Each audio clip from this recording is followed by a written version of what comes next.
Selamat pagi semuanya.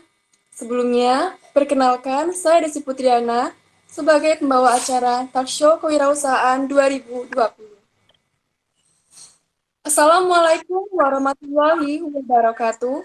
Yang terhormat Ketua Jurusan Pendidikan Biologi FMIPA UNY, yang terhormat Pembina Himabio FMIPA UNY, yang terhormat Ketua Himabio FMIPA UNY 2020, yang terhormat Ketua Acara Talkshow Kewirausahaan 2020, serta seluruh hadirin yang berbahagia. Dengan mengucap syukur Alhamdulillah, marilah kita bersama-sama memanjatkan puji dan syukur kehadirat Allah Subhanahu wa Ta'ala yang telah melimpahkan nikmat serta karunia-Nya untuk kita semua. Sehingga pada pagi hari yang cerah ini, kita bisa berkumpul secara online dengan keadaan sehat walafiat tanpa kurang suatu apapun. Selamat datang di acara Talkshow Kewirausahaan 2020. Sebelumnya, saya ucapkan terima kasih kepada Bapak, Ibu dosen, dan pemateri, serta kepada seluruh hadirin yang penuh semangat yang sudah bergabung dalam acara Talkshow Kewirausahaan 2020. Adapun susunan acara pada pagi hari ini yaitu yang pertama, pembukaan, yang kedua, sambutan-sambutan, yang ketiga, acara inti, yang keempat, penutup. Memasuki acara yang pertama, yaitu pembukaan, marilah kita buka acara pada pagi hari ini dengan berdoa. Berdoa sesuai menurut kepercayaan kita masing-masing. Berdoa dipersilakan. Cukup. Kemudian, acara yang kedua yaitu sambutan-sambutan. Sambutan yang pertama yaitu dari Ketua Talkshow Kewirausahaan 2020 kepada Saudari Ratna Dwi Cahyaningrum dipersilakan.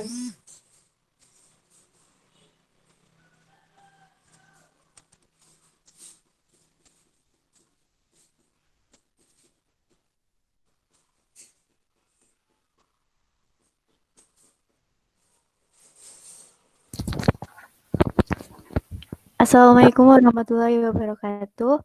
Selamat pagi dan salam sejahtera untuk kita semuanya. Kepada yang terhormat Ketua Jurusan Pendidikan Biologi MIPA UNY, yang terhormat Pembina Himabio MIPA UNY, yang terhormat Ketua Himabio MIPA UNY 2020, dan peserta Talkshow 2020 yang saya hormati. Tak lupa saya ucapkan terima kasih kepada panitia acara Talkshow yang sudah merancang dan bekerja keras untuk menyukseskan acara pada pagi hari ini. Sebelumnya, marilah kita panjatkan puji syukur kepada Tuhan Yang Maha Esa, karena dengan hidayahnya kita bisa melaksanakan acara pada pagi hari ini, walaupun dilakukan secara online. Semoga kita selalu diberikan kesehatan. Tak lupa sholawat serta salam selalu kita curahkan kepada junjungan Nabi besar kita, Nabi Muhammad SAW, yang kita rindukan syafaatnya di yaumul akhir nanti. Selamat datang kepada peserta talkshow yang hadir di sini dengan tema yang kita ambil, yaitu Muda Berdaya di Era Digital. Talkshow ini diperuntukkan bagi semua mahasiswa tanpa kecuali, baik yang telah mempunyai jiwa wirausaha maupun yang belum memiliki jiwa wirausaha. Harapan dari acara ini untuk memberikan bekal kepada siapapun, terutama mahasiswa, untuk lebih menyelami jiwa kewirausaha dan mencetak mahasiswa yang mandiri dengan jiwa wirausaha yang baik. Sekian yang dapat saya sampaikan. Bila ada salah kata dan kekurangan, mohon maaf. Selamat mengikuti talkshow. Semoga bermanfaat untuk kita semua. Wassalamualaikum warahmatullahi wabarakatuh. Terima kasih kepada Saudari Ratni Dwi Cahyaningrum yang telah menyampaikan sambutannya.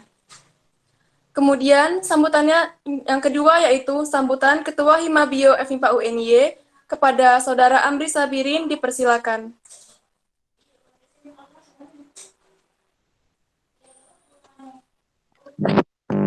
Cek, suara saya bisa terakses nggak ya?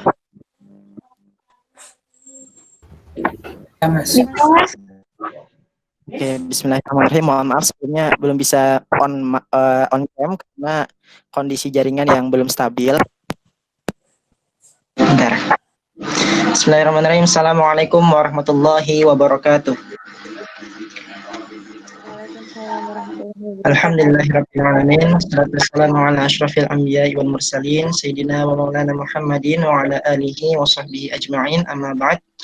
Yang terhormat Ketua Jurusan Pendidikan Biologi FMIPA UNY, yang saya hormati Pembina Himabio FMIPA UNY, yang saya hormati seluruh rekan-rekan panitia yang telah mempersiapkan acara Talkshow KWU 2020 serta hadirin sekalian yang berbahagia.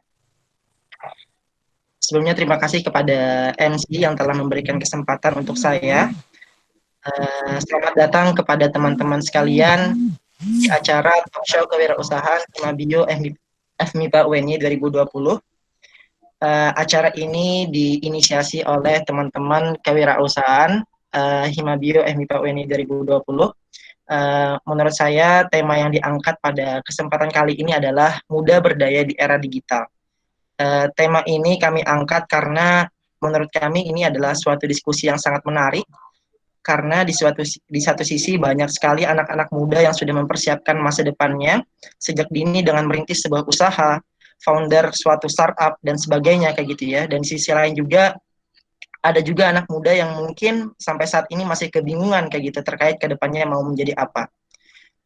Dan selain itu, seperti yang kita lihat sekarang juga kayak gitu ya, sangat banyak sekali orang-orang yang juga putar haluan, yang sebelumnya dia, kita ambil contoh adalah seorang pegawai. Ada juga yang menjadi seorang dokter. Namun, pada akhirnya meninggalkan pekerjaan sebelumnya untuk menjadi seorang wirausaha, atau yang biasa bahasa kerennya adalah seorang entrepreneur, businessman, atau businesswoman kayak gitu. Jadi mungkin ini adalah sebuah reminder bagi kita kayak gitu, bahwa kita sebenarnya bisa menjadi apa saja di masa depan tergantung situasi dan kondisi yang ada kayak gitu. Mungkin kita juga yang sekarang bisa jadi berkuliah di jurusan biologi ataupun di jurusan yang lain kayak gitu ya. Tidak menutup kemungkinan di masa yang akan datang kita tidak menjadi seorang biologis, kita tidak menjadi seorang pendidik ataupun guru ataupun peneliti kayak gitu, tapi bisa juga kita menjadi seorang wirausaha. Jadi semangat untuk kita semua, untuk orang-orang yang ingin menjadi wirausaha ataupun orang-orang yang ingin mengenal lebih jauh terkait wirausaha kayak gitu. Sekarang kita sudah hadirkan 2 orang pembicara yang sangat keren pada pagi hari ini, yaitu ada Mbak Yulisa dan juga ada Mbak Devita, yang menurut kami ini adalah representasi dari seorang anak muda yang berdaya di era digital, khususnya di bidang kewirausahaan. Jadi itu saja yang dapat saya sampaikan. Mohon maaf apabila dalam pelaksanaannya nanti masih terdapat kekurangan. Salah hilafnya mohon maaf. Akhirul kalam. Assalamualaikum warahmatullahi wabarakatuh. Waalaikumsalam warahmatullahi wabarakatuh.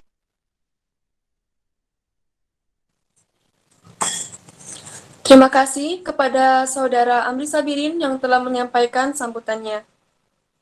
Selanjutnya, memasuki acara inti, yaitu pemaparan materi sekaligus diskusi tanya-jawab yang akan dipandu oleh Saudara Bagus Budi Priyono selaku moderator. Kepada Saudara Bagus Budi Priyono, waktu dan tempat dipersilakan. Sebelumnya, apakah suara saya terakses? Ya. Oke. Sebelumnya, Assalamualaikum warahmatullahi wabarakatuh. Pertama-tama, saya ucapkan terima kasih kepada MC yang telah mempersilahkan saya. Izin memperkenalkan diri, teman-teman. Saya Bagus Budi Priyono selaku moderator pada acara kali ini.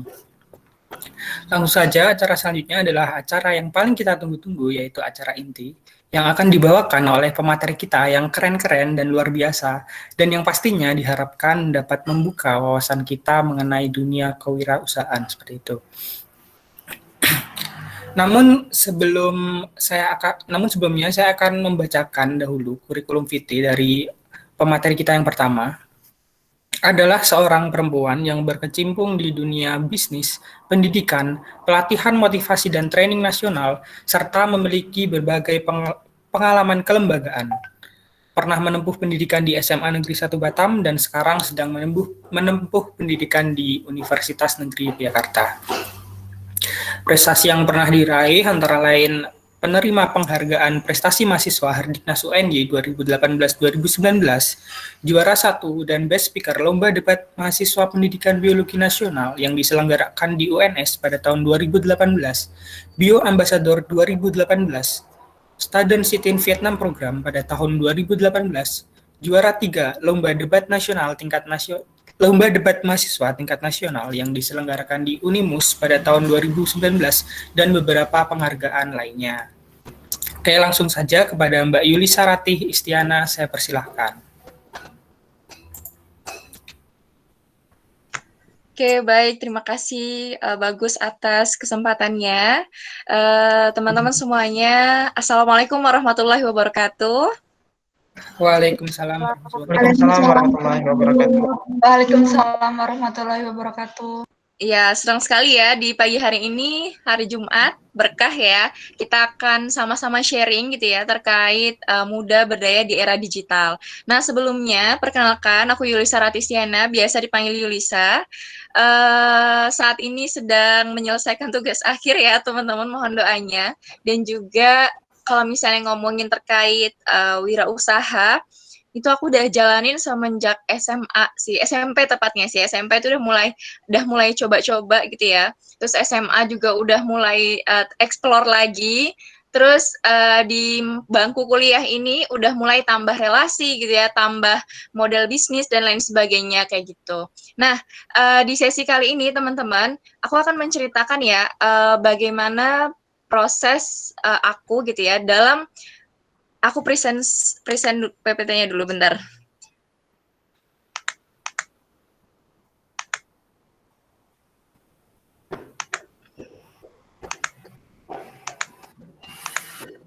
Oke. Nah, di era digital ini kan banyak banget ya yang harus kita manfaatin teman-teman semua. Jadi, apa sih yang membedakan kita ketika kita berbisnis atau kita melakukan wirausaha secara konvensional dengan kita melakukan digital marketing, misalnya kayak gitu. Nah, kemarin seminggu yang lalu aku baru juga ngisi di UPN itu terkait digital marketing di anak teknik industri, dan ternyata banyak banget bahkan mereka ya, jangankan kita sebagai anak mahasiswa pendidikan biologi, kita jurusan biologi, jangankan kita gitu, yang berkecimpung sama laporan gitu ya dan lain sebagainya gitu, mereka aja anak-anak teknik industri itu juga banyak yang masih dikit banget tuh pengetahuan tentang kewirausahaan kayak gitu. Dan sebenarnya penting banget sih kewirausahaan ini ada di kurikulum kita. Tapi kan kalau misalnya kita kuliah ya paling hanya sekedar teori gitu kan, praktiknya juga masih trial and error kayak gitu, belum benar-benar direalisasikan secara langsung. Nah, dalam masa pandemi seperti ini ya, digital dan sebenarnya kalau kita ketahui ya, masa pandemi ini adalah proses di mana kita itu sebenarnya dipaksa. Jadi kalau ada yang bilang pandemi ini atau corona ini dibuat nggak sih? Ya mungkin aja dibuat kayak gitu ya. Emang disetting corona ini ada di dunia ini supaya apa? Supaya kita ini dipaksa untuk berpindah dari sistem analog atau sistem yang konvensional gitu ya. Kita dipaksa untuk pindah ke sistem digital. Ya nggak? Secara tiba-tiba loh. Semuanya kuliah online, semuanya webinar, semuanya talk show online gitu kan, dan lain sebagainya. Nah, dalam kondisi seperti ini, apa sih yang harus kita lakukan kayak gitu? Sebelumnya aku mau cerita dulu gitu ya. Kalau sekarang dalam masa digital seperti ini, apa sih yang sedang dijalani gitu? Nah, yang sedang aku jalani adalah yang pertama, kemarin pas masa pandemi baru mulai-mulai terasa di bulan apa sih itu, Maret ya.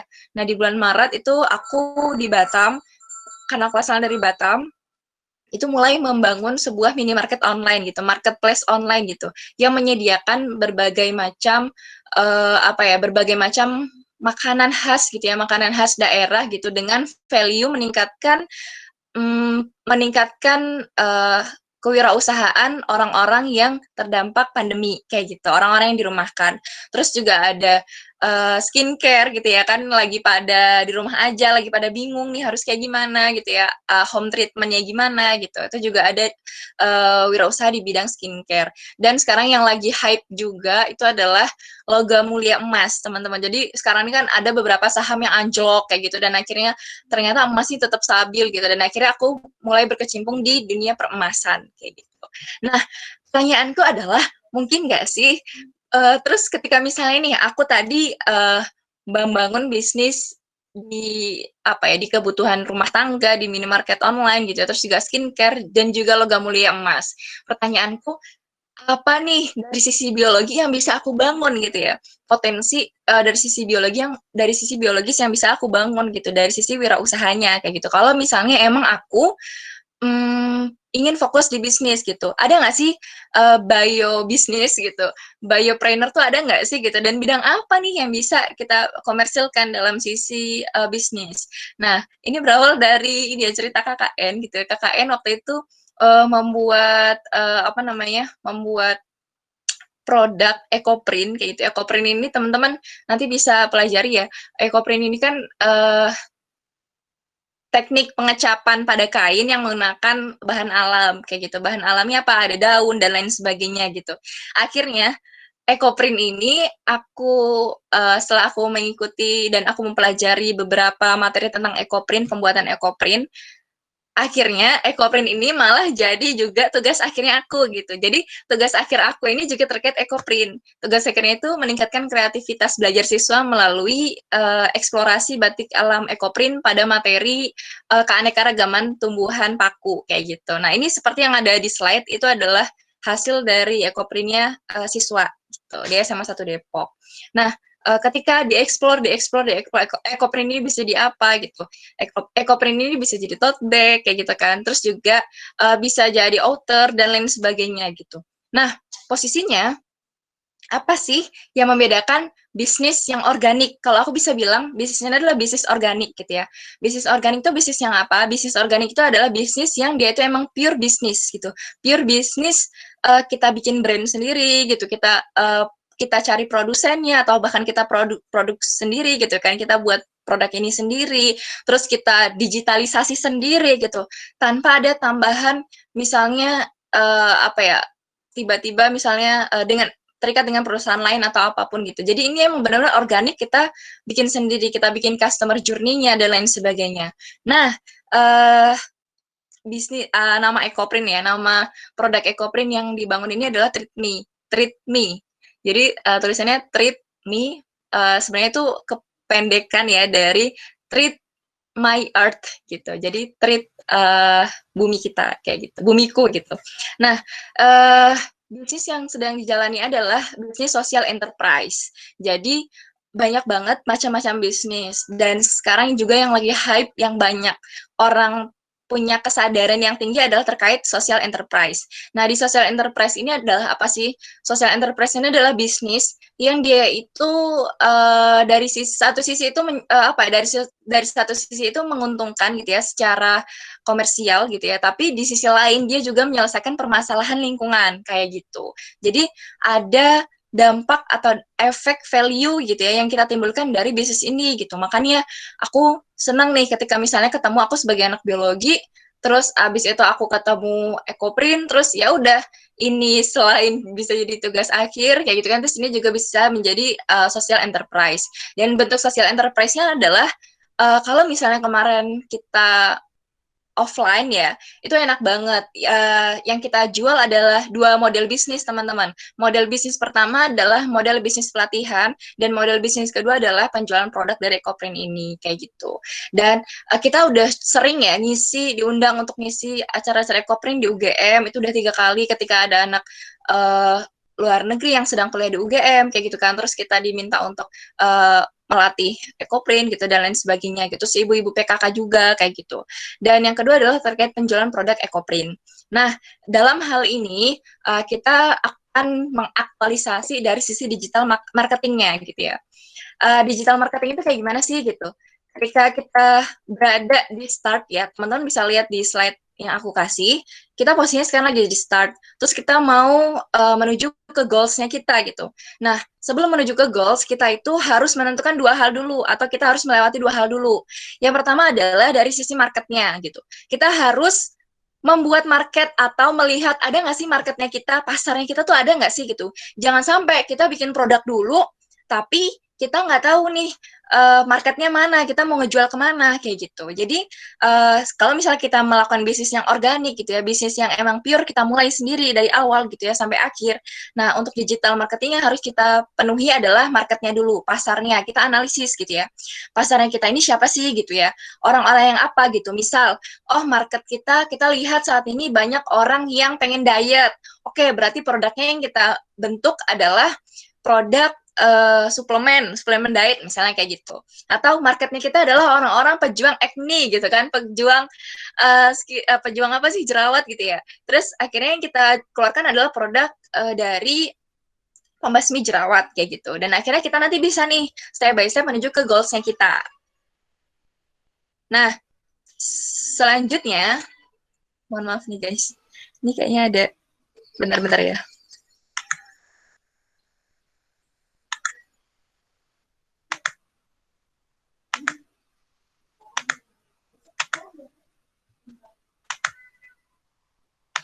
Oke, bentar deh.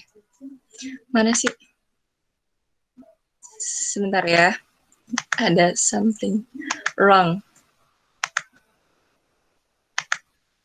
Kayak gitu.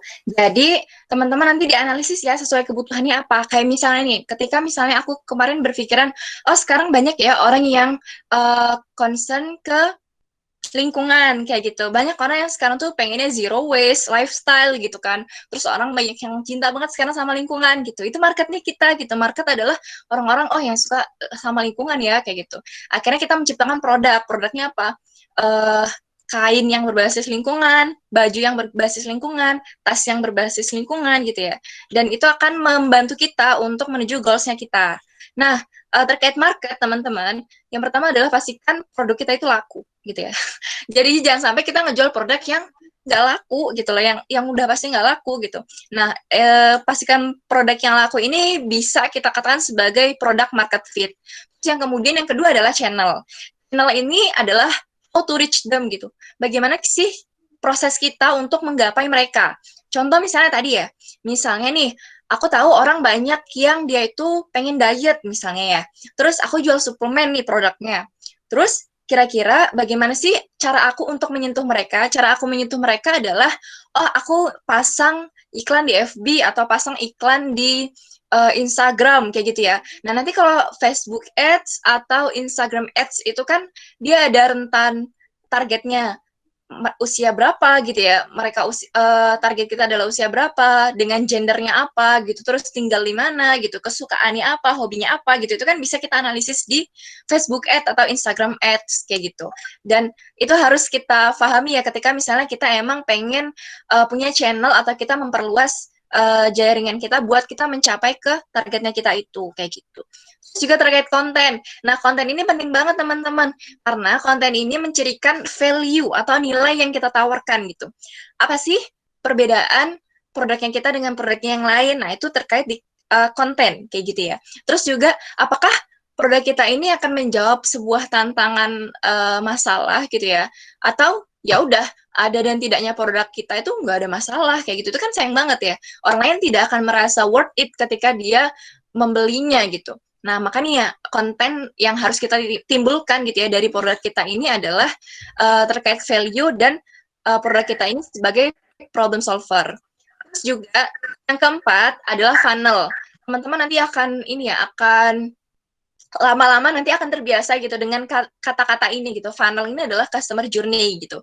Misal, yang awalnya tadinya produk kita itu di packing pakai plastik, akhirnya kita move ke kertas misalnya atau ke plastik yang ramah lingkungan. Itu adalah customer journey gitu. Perjalanan customer kita dalam menikmati produknya kita kayak gitu. Itu termasuk step-step dari digital marketing.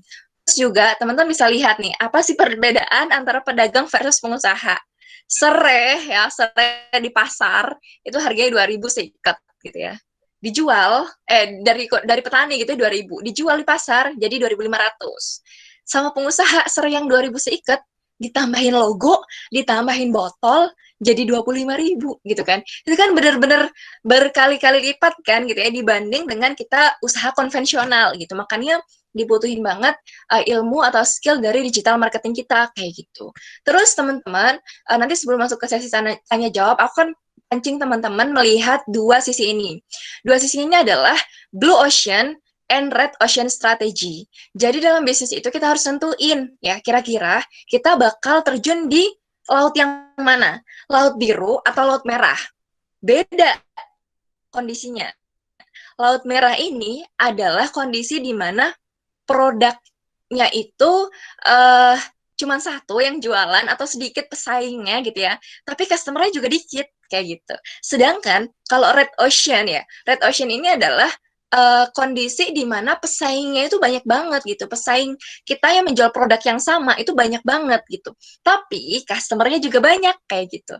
Jadi kita harus ngelihat nih, oh ketika kondisinya red ocean atau laut merah di mana banyak banget pesaingnya, berarti aku harus banding-bandingan harga kayak gitu kan. Kalau misalnya kita nggak kuat banding-banding value kayak gitu. Sedangkan kalau misalnya kita blue ocean atau di laut biru, blue ocean strategy, itu kita harus mencoba konsisten untuk terus mengenalkan produk kita atau mengenalkan daya tawar dari value-nya produknya kita.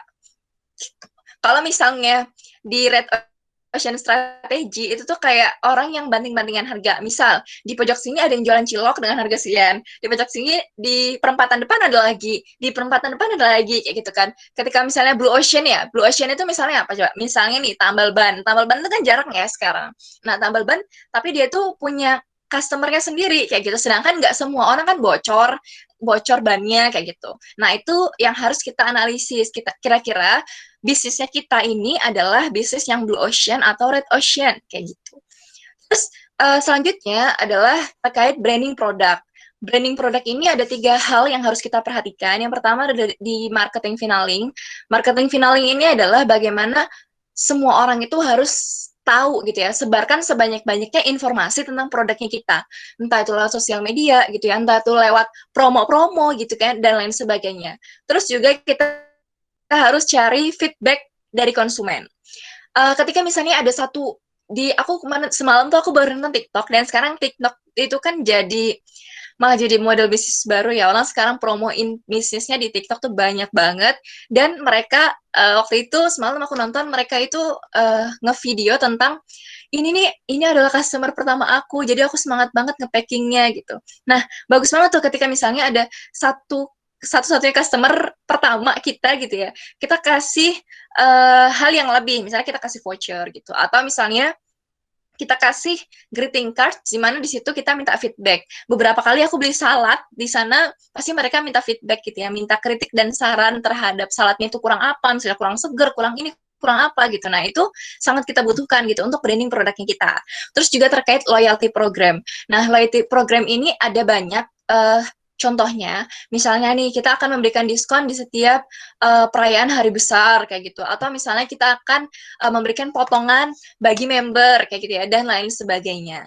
Nah itu yang bisa aku pancing ya ke teman-teman terkait bisnis yang sedang aku jalani, dan juga digitalisasi marketing yang harus sama-sama kita pahami gitu ya, sebagai orang yang mungkin awam sih gitu. Kalau dibilang aku awam ya awam gitu, karena ya kita kan sehari-hari sama praktikum ya teman-teman, tiba-tiba kita harus dihadapkan dengan dunia luar yang menuntut kita buat kita bisa explore dunia ini lebih dalam kayak gitu. Jadi gimana caranya kita tetap menganalisis gitu ya, kebutuhan kita apa. Ada juga sekarang orang yang orang yang anak-anak biologi itu yang bisnisnya itu misalnya di bisnis makanan gitu ya, dia membuat kadar gizinya untuk makanan yang dia jual itu gitu. Jadi kan ada value dari pelajaran biologi yang selama ini dia tempuh kayak gitu. Dan yang terakhir dari aku adalah jangan pernah takut untuk lambat, takutlah jika hanya mampu berdiam diri. Itu mungkin pemantik dari aku. Nanti bisa dilanjutkan sesi sharing tanya jawabnya. Terima kasih.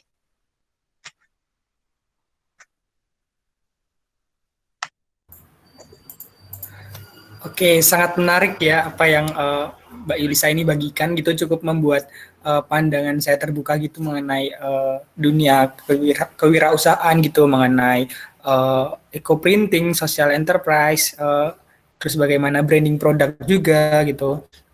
Dan ada beberapa hal-hal baru gitu yang baru saya ketahui gitu.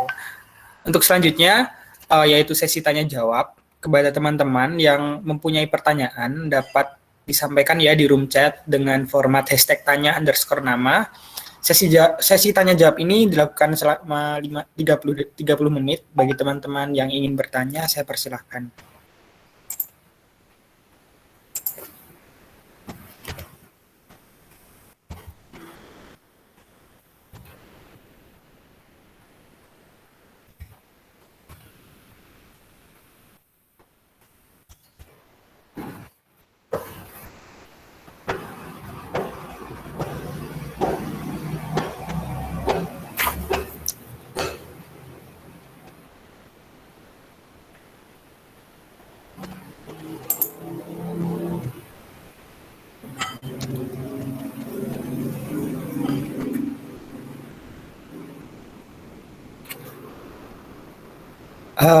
Maaf Mbak Yulisa, itu bisa di end presentasi.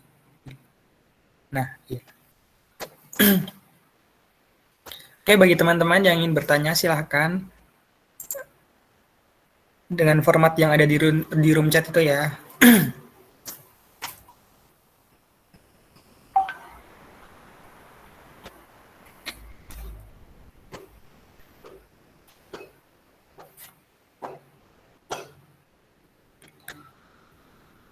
Nah ini,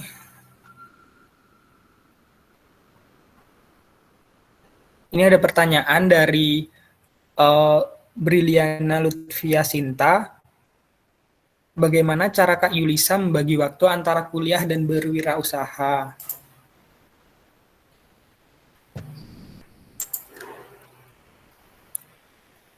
Oke, ini dijawab langsung atau ditampung dulu nih? Dijawab langsung aja nggak apa, Mbak? Jawab langsung ya. Jadi, lumayan ya teman-teman, lumayan menguras waktu gitu ya, ketika misalnya kita memang mau memfokuskan diri kita, atau kita mau upgrade diri kita ke banyak hal kayak gitu.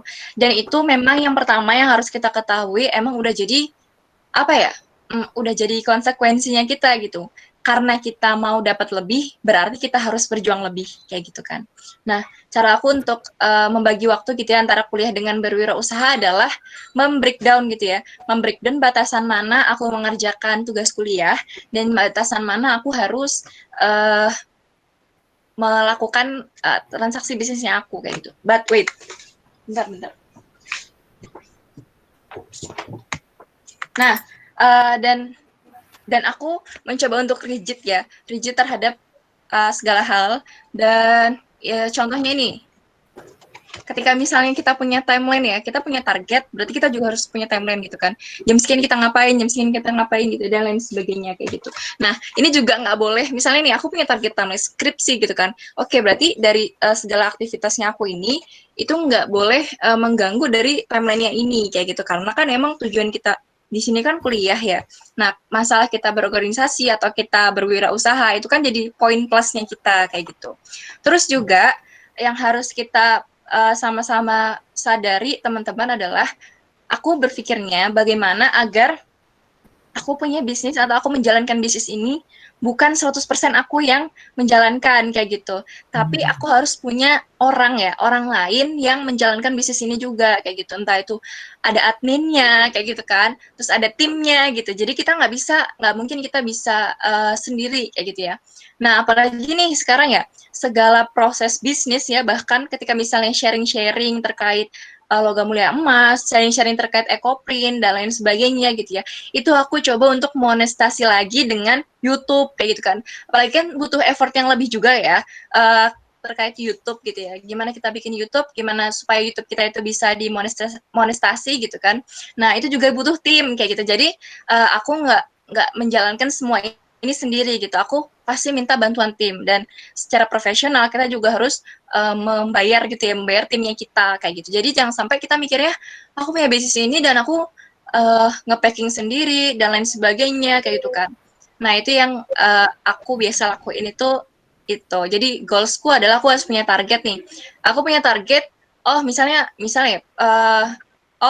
kan setiap bidang wirausaha itu punya segmennya masing-masing ya, sehingga bidang wirausaha yang sedang aku jalani itu kan ada 4 bidang wirausaha, dan mereka harus punya targetnya gitu. Ketika targetnya itu udah keset dengan jelas gitu ya, nah itu nggak akan ngeganggu dengan aktivitasnya kita, kecuali itu akan ngeganggu ketika kita nggak punya target gitu. Kebanyakan bisnis yang mengganggu kuliah atau bisnis yang mengganggu pekerjaan utama kita gitu ya, itu adalah bisnis yang dia tuh nggak punya target gitu. Jadi kita ngoyo, kayak ngoyo banget gitu ya. Ngoyo ngerjain ini, itu, ngerjain ini, itu, tapi nggak tahu apa yang dikerjain atau goal settingnya tuh nggak tahu apa, kayak gitu. Jadi cobalah teman-teman untuk coba bikin target dari penjualannya. Kalau misalnya gini ya, aku biasanya targetnya nentuin itu dari omset gitu ya. Aku bertarget karena bulan kemarin omsetnya itu 1 M, oh berarti minggu depan bulan depan omsetnya itu harus 2 miliar kayak gitu. Dan itu emang nanti ketika misalnya kita udah nyeting, oh targetnya aku pengen 2 miliar kayak gitu. Ketika aku mikir realistis kok aku bisa dapat omset 2 miliar, berarti aku naikin lagi omsetnya. Oh target bulan depan itu omsetku adalah 3 miliar gitu. Karena kalau misalnya nanti jatuh-jatuhnya ya 2 miliar atau 1,8 miliar kayak gitu. Jadi kita tentuin targetnya kita, terus kita breakdown cara menempuh 2 miliar itu dengan cara apa sih gitu. Kita harus iklan berapa, pembayarannya gitu, dan lain sebagainya. Terus, banyak banget. Banyak banget ini, bagus. Panjang-panjang pertanyaannya. Ya dari tadi ya, jadi cara membagi waktu antara kuliah dan berwirausaha itu seperti yang Mbak Yulisa tadi bilang gitu, jangan sampai berpikir kalau kita tuh ngerjain sesuatu tuh secara sendiri gitu loh. Kita tuh harus punya tim juga supaya bisa ibaratnya membagi waktu kita gitu. Lanjut pertanyaan selanjutnya aja ya Mbak Yulisa. Ya, boleh. Ini dari Nurida Maulida. Bagaimana cara kita menghilangkan rasa takut dan menghilangkan sugesti tidak akan sukses untuk memulai suatu bisnis? Keren nih.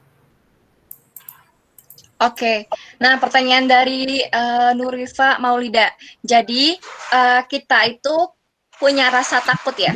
Rasa takut itu bisa muncul ketika kita itu nggak pede, teman-teman. Ketika kita punya sugesti takut, terus merasa tidak akan sukses, terus takut untuk memulai sesuatu gitu ya. Karena kita tidak punya alasan gitu loh untuk kita berada di sana kayak gitu. Sama aja kayak misalnya kita kuliah di biologi, aku bakal takut nih kalau misalnya aku bakal takut banget kalau misalnya laporannya banyak gitu, tugasnya banyak, hafalannya banyak gitu kan, orang-orang pada ngomong kayak gitu. Padahal kita karena belum punya alasan yang kuat aja gitu. Punya alasan yang kuat misalnya ya, oh aku kuliah di biologi sanggup karena banyak kok jurnal biologi sekarang itu gitu. Jadi aku bisa cari referensi dari sana kayak gitu. Nah, sama halnya dengan bisnis kayak gitu. Ketika misalnya kita itu merasa takut, tersugesti untuk bingung memulainya gimana gitu, karena kita belum punya alasan untuk ke sana. Makanya perlu banget gitu ya untuk menganalisis dulu gitu. Bahkan dari 4 model bisnis yang sedang aku jalani sekarang ini, itu tuh ada 20 model bisnis yang masih terpending gitu. Masih terpending ini nih karena aku bukan dibilang takut ya untuk memulai gitu. Karena aku mikir aku belum cukup alasan yang banyak gitu untuk menjalankan bisnis yang lain, sehingga aku mencari atau aku menjalankan bisnis yang dia ini emang aku punya alasan yang banyak gitu. Kenapa aku harus mempertahankan bisnisnya ini gitu. Jadi dari 4 bisnis gitu ya, masih ada 20 bisnis yang terpending nih di aku gitu ya. Rasanya tuh pengen nyoba ini itu gitu ya, tapi kita harus juga realistis gitu dan tahu analisis yang jelas gitu. Jadi Nurifa, kalau misalnya kita mau bisnis, nanti kamu coba ya analisis gitu ya dari produk atau market yang akan kamu munculkan gitu, itu apa sih kayak gitu. Terus juga jangan lupa untuk terus pitching itu teman-teman nanti, kalau aku ya banyak saat kuliah itu aku banyak main ke UGM, karena di UGM itu terkait inkubator bisnis itu banyak banget gitu, dan pendanaan bisnis atau kita bisa bisa ketemu sama ekosistem bisnis yang bagus itu tuh lumayan sih kalau di UGM gitu. Aku juga pernah datang ke inkubator bisnis UNY itu di belakang LPPM itu, dan itu juga banyak, tapi kebanyakan inkubator bisnis di UNY ini lebih menekankan ke teknologi kayak gitu. Jadi kalau misalnya non teknologi gimana Bu? Aku pernah gitu kan. Oh, untuk non teknologi sekarang belum bisa kayak gitu. Jadi mayoritas yang di inkubator bisnis UNY itu adalah bisnis-bisnis anak-anak FT gitu ya, karena mereka berbasis teknologi gitu. Nah, sedangkan untuk bisnis yang lainnya, mungkin teman-teman nanti bisa cari ya informasi terkait apa ya, terkait kelas-kelas startup, terkait kelas-kelas bisnis di universitas lain juga. Jadi kita bisa kebangun kepercayaan dirinya kita ketika misalnya kita emang banyak relasinya gitu, banyak lingkungan gitu ya, society, karena lingkungan itu berpengaruh banget sih buat merubah pola pikirnya kita gitu. Jadi misalnya aku diem-diem aja mah, ya aku nggak main ke sana sini, aku nggak belajar ke sana sini, ya aku nggak bisa kepikiran gitu ya. Kadang orang bilang gitu, "Yul, kok kamu bisa sih kepikiran celing gitu, kepikiran celing terus jadi gitu." Ya karena kebiasaan gitu, kebiasaan bertemu, ngobrolin sama orang-orang yang memang terbiasa terjun di sana kayak gitu. Itu mungkin kalau dari aku ya, Nurifa. Selanjutnya nih, Selanjutnya dari Saadah Saadah Nurwidiani Jamalika. Assalamualaikum Mbak, izin bertanya. Dulu saat SMA saya pernah membuat sebuah toko online namun berhenti karena persiapan ujian dan UTBK. Bagaimana cara kita kembali membangun bisnis online yang pernah terhenti gitu. oke, jadi Putri ya dulu ya. Saadah ya. Saadah dulu pernah punya online shop gitu ya, toko online shop gitu, tapi terhenti nih karena fokus ke ujian dan UTBK kayak gitu. Nah, sebenarnya proses berhentinya ini nih lumayan jadi tantangan ya, teman-teman. Karena kalau misalnya toko offline ya, misalnya kita beli nasi Padang ya, nasi Padang di satu tempat gitu ya, yang tokonya ini offline, tiba-tiba kita sering makan ke sana, terus tiba-tiba ditutup untuk sementara waktu gitu ya, gara-gara misalnya istrinya melahirkan kayak gitu ya. Itu kan kayak membuat orang jadi misalnya beralih ke yang lain kayak gitu kan, terus juga ngerasa kayak ini gimana sih, nggak profesional banget kayak gitu kan. Banyak tuh yang kayak gitu, dan ketika misalnya ya kita terjun di dunia bisnis itu memang nggak boleh baper ya, dan nggak boleh mikir kayak ya aku kan lagi ujian ya, memang nggak boleh aku offline sebentar gitu ya. Nggak ada dalam bisnis itu kayak libur, itu nggak ada kayak gitu, kecuali kita menetapkan jam operasional hari Senin sampai hari Sabtu kita libur gitu ya. Nanti hari kita jalan gitu ya. Hari Senin sampai hari Sabtu kita buka, nanti hari Minggunya kita libur. Nanti hari Senin sampai hari Sabtu ini juga hanya bertahan di jam sampai jam 4 sore aja kayak gitu. Nah, sebenarnya strateginya kemarin itu sebenarnya jangan di stop dulu nih sebenarnya Sada. Jadi kalau bisa ya udah jam operasionalnya kita perpendek jadi cuma 3 jam aja. Jadi bisa order itu hanya di jam 9 sampai jam 12 kayak gitu kan. Nah, itu kan membuat tambah orang tuh merasa kayak wow, ini produknya tuh limited banget ya gitu, sampai kita mau pesan aja dijamin gitu ya, dijamin gitu kalau pesan di luar jam itu ya nggak bisa gitu, nggak akan dilayani kayak gitu, bahkan stoknya habis kayak gitu.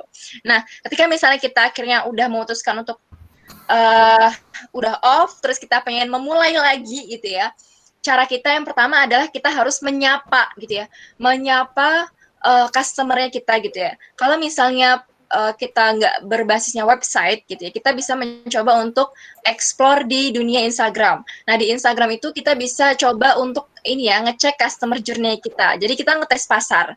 Banyak banget nih teman-teman online shop gitu ya.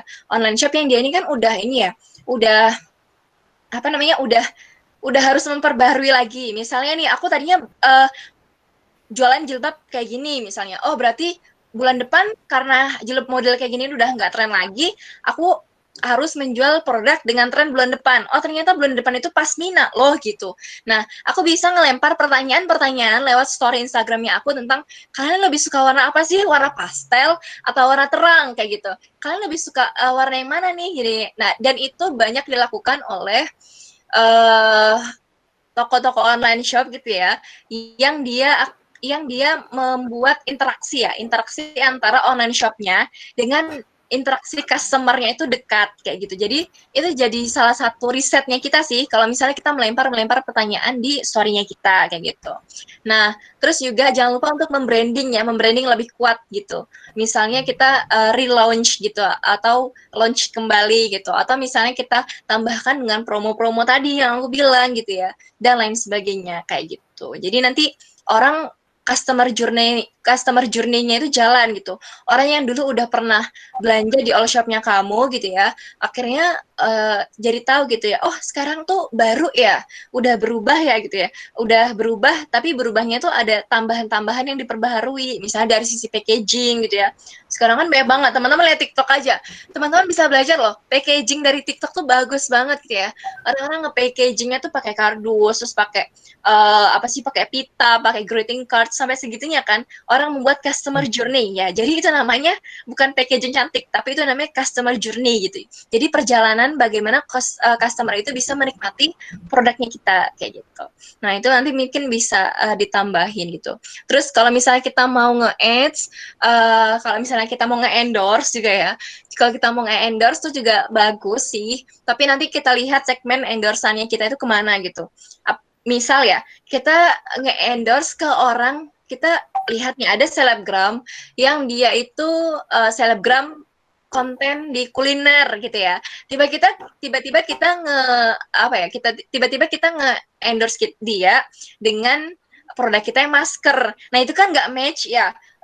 Pasarnya juga beda gitu. Pasarnya dia kan kuliner gitu. Sedangkan kita mau nge-endorse masker. Jadi kita harus ngeliat nih selebgramnya kita ini lebih kemana passionnya kayak gitu. Kalau misalnya kita mau mulai branding lagi, mulai dari awalnya lagi kayak gitu. Itu mungkin kalau dari aku Sada. Terus selanjutnya nih. Oke, lanjut. Untuk saya rasa udah cukup ya itu udah cukup menjawab gitu pertanyaannya dari Sada. Untuk selanjutnya yaitu pertanyaan dari Putri Intan. Assalamualaikum warahmatullahi wabarakatuh. Izin bertanya Mbak. Salah satu kendala dalam memulai bisnis bagi pemula adalah modal. Untuk Mbak sendiri, bagaimana awalnya Mbak menyikapi hal ini? Tersebut. Oke, jadi kalau misalnya terkait modal itu kan bisnisnya banyak banget ya teman-teman. Ada sekarang yang model bisnisnya itu dropship gitu ya. Nah, kalau misalnya aku itu kan mayoritas model bisnisnya aku adalah model bisnis yang organik ya, atau yang kita emang ini sendiri produksi sendiri gitu ya, kita brand sendiri, kita bangun brand sendiri, kita branding sendiri gitu.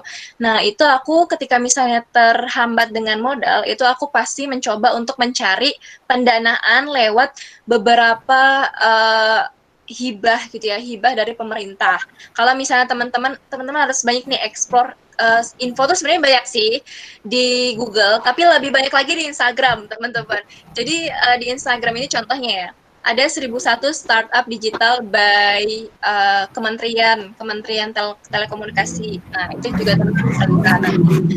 Kalau misalnya teman-teman mau berkecimpung di startup gitu. Startup itu dan nanti ada 1001 startup yang didanai oleh Kementerian Telekomunikasi. Terus juga nanti ada kalau di UNY itu ada namanya PMW ya, Program Mahasiswa Wirausaha. Nah, itu program mahasiswa wirausaha waktu itu aku coba tahun awal itu mencoba untuk mendapatkan pinjaman itu 10 juta kayak gitu. 10 juta itu untuk apa sih? Dulu waktu itu aku mencoba untuk terjun di bisnis infused water. Terus juga teman-teman ikut aja nih kegiatan-kegiatan atau lomba-lomba terkait bisnis plan. Nah, bisnis plan ini hadiahnya juga lumayan gitu. Teman-teman bisa jadikan itu sebagai pendanaan. Hitung-hitung teman-teman bikin bisnis plan. Bisnis plan itu apa sih? Bisnis plan itu kan lomba ide usaha ya. Dan kalian harus punya proposal. Proposal ini itu adalah portofolio gitu. Portofolio dari produknya kalian gitu atau bisnisnya kalian. Dan ketika kalian ikut lomba bisnis plan gitu ya, yang bisa kalian dapetin dari kalian bikin proposal itu nggak cuma ya udah proposalnya ini aku buat lomba doang, bukan gitu. Tapi proposal ini juga bisa kalian gunakan ketika kalian udah punya proposal atau portofolio ini itu untuk kerjasama gitu ya, kerjasama antara untuk kedinasan, kerjasama untuk perusahaan-perusahaan kayak gitu. Jadi harus nih kalian punya portofolio yang jelas terkait bisnisnya kalian. Jadi kalau modal aku nggak berpikir berat sih terkait modal gitu, karena aku mikir ada banyak jalan gitu. Apalagi di masa sekarang ada banyak jalan untuk pembiayaan UMKM kita kayak gitu. Terus juga selanjutnya ya. Oke, selanjutnya dari Ramadan Wisaputra, awal mula mengenal Ekoprint dari mana dan kenapa akhirnya memilih Ekoprint dan bagaimana menghadapi halangan dan rintangannya seperti itu. Oke, kalau misalnya terkait Ekoprint dan kenapa sih memilih Ekoprint gitu? Karena tadi ya, aku mikir jualan tuh nggak hanya yang sekedar jualan aja. Kalau di Ekoprint ini ada 2 model bisnis yang aku tawarin. Kan tadi yang 2 model bisnis. Jadi teman-teman, kalau misalnya model bisnis itu ada banyak banget ya. Contoh ya, misal nih, aku jual produk Ekoprint, jual tote bag Ekoprint. Ya udah, itu namanya bisnis model 1, jualan produk. Nah, kedua, itu adalah bisnis model kedua yang aku jalanin adalah aku membuat pelatihan tentang Ekoprint. Pelatihan tentang Ekoprint itu kan berbayar ya. Nah, itu juga termasuk model bisnis gitu. Jadi model bisnisnya bukan menjual produk aja, tapi juga ada model bisnis lain, ya ini mengadakan pelatihan kayak gitu. Nah, kenapa yang semangat banget yaitu karena dia punya nilai lebih gitu terhadap lingkungan kayak gitu kan. Dan itu juga sesuai gitu ya dengan mata kuliah jurusan yang aku ambil gitu selama aku kuliah kayak gitu. Terus halangan dan rintangan. Halangan dan rintangan, jadi teman-teman ya perhatikan bisnis itu ada 3 model. Yang pertama ada bisnis to konsumen, bisnis ke konsumen langsung atau ke customer langsung. Yang kedua ada bisnis to bisnis. Bisnis to bisnis ini adalah kita berbisnis, kita menjual produk kita, menawarkan produk kita ke orang yang udah jelas, udah cetol, dia juga mau bisnis. Contohnya apa? Bisnis to bisnis itu sistemnya kayak kita open reseller.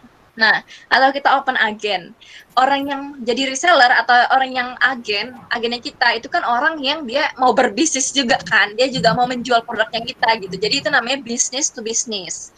Terus juga yang ketiga, itu ada business to government.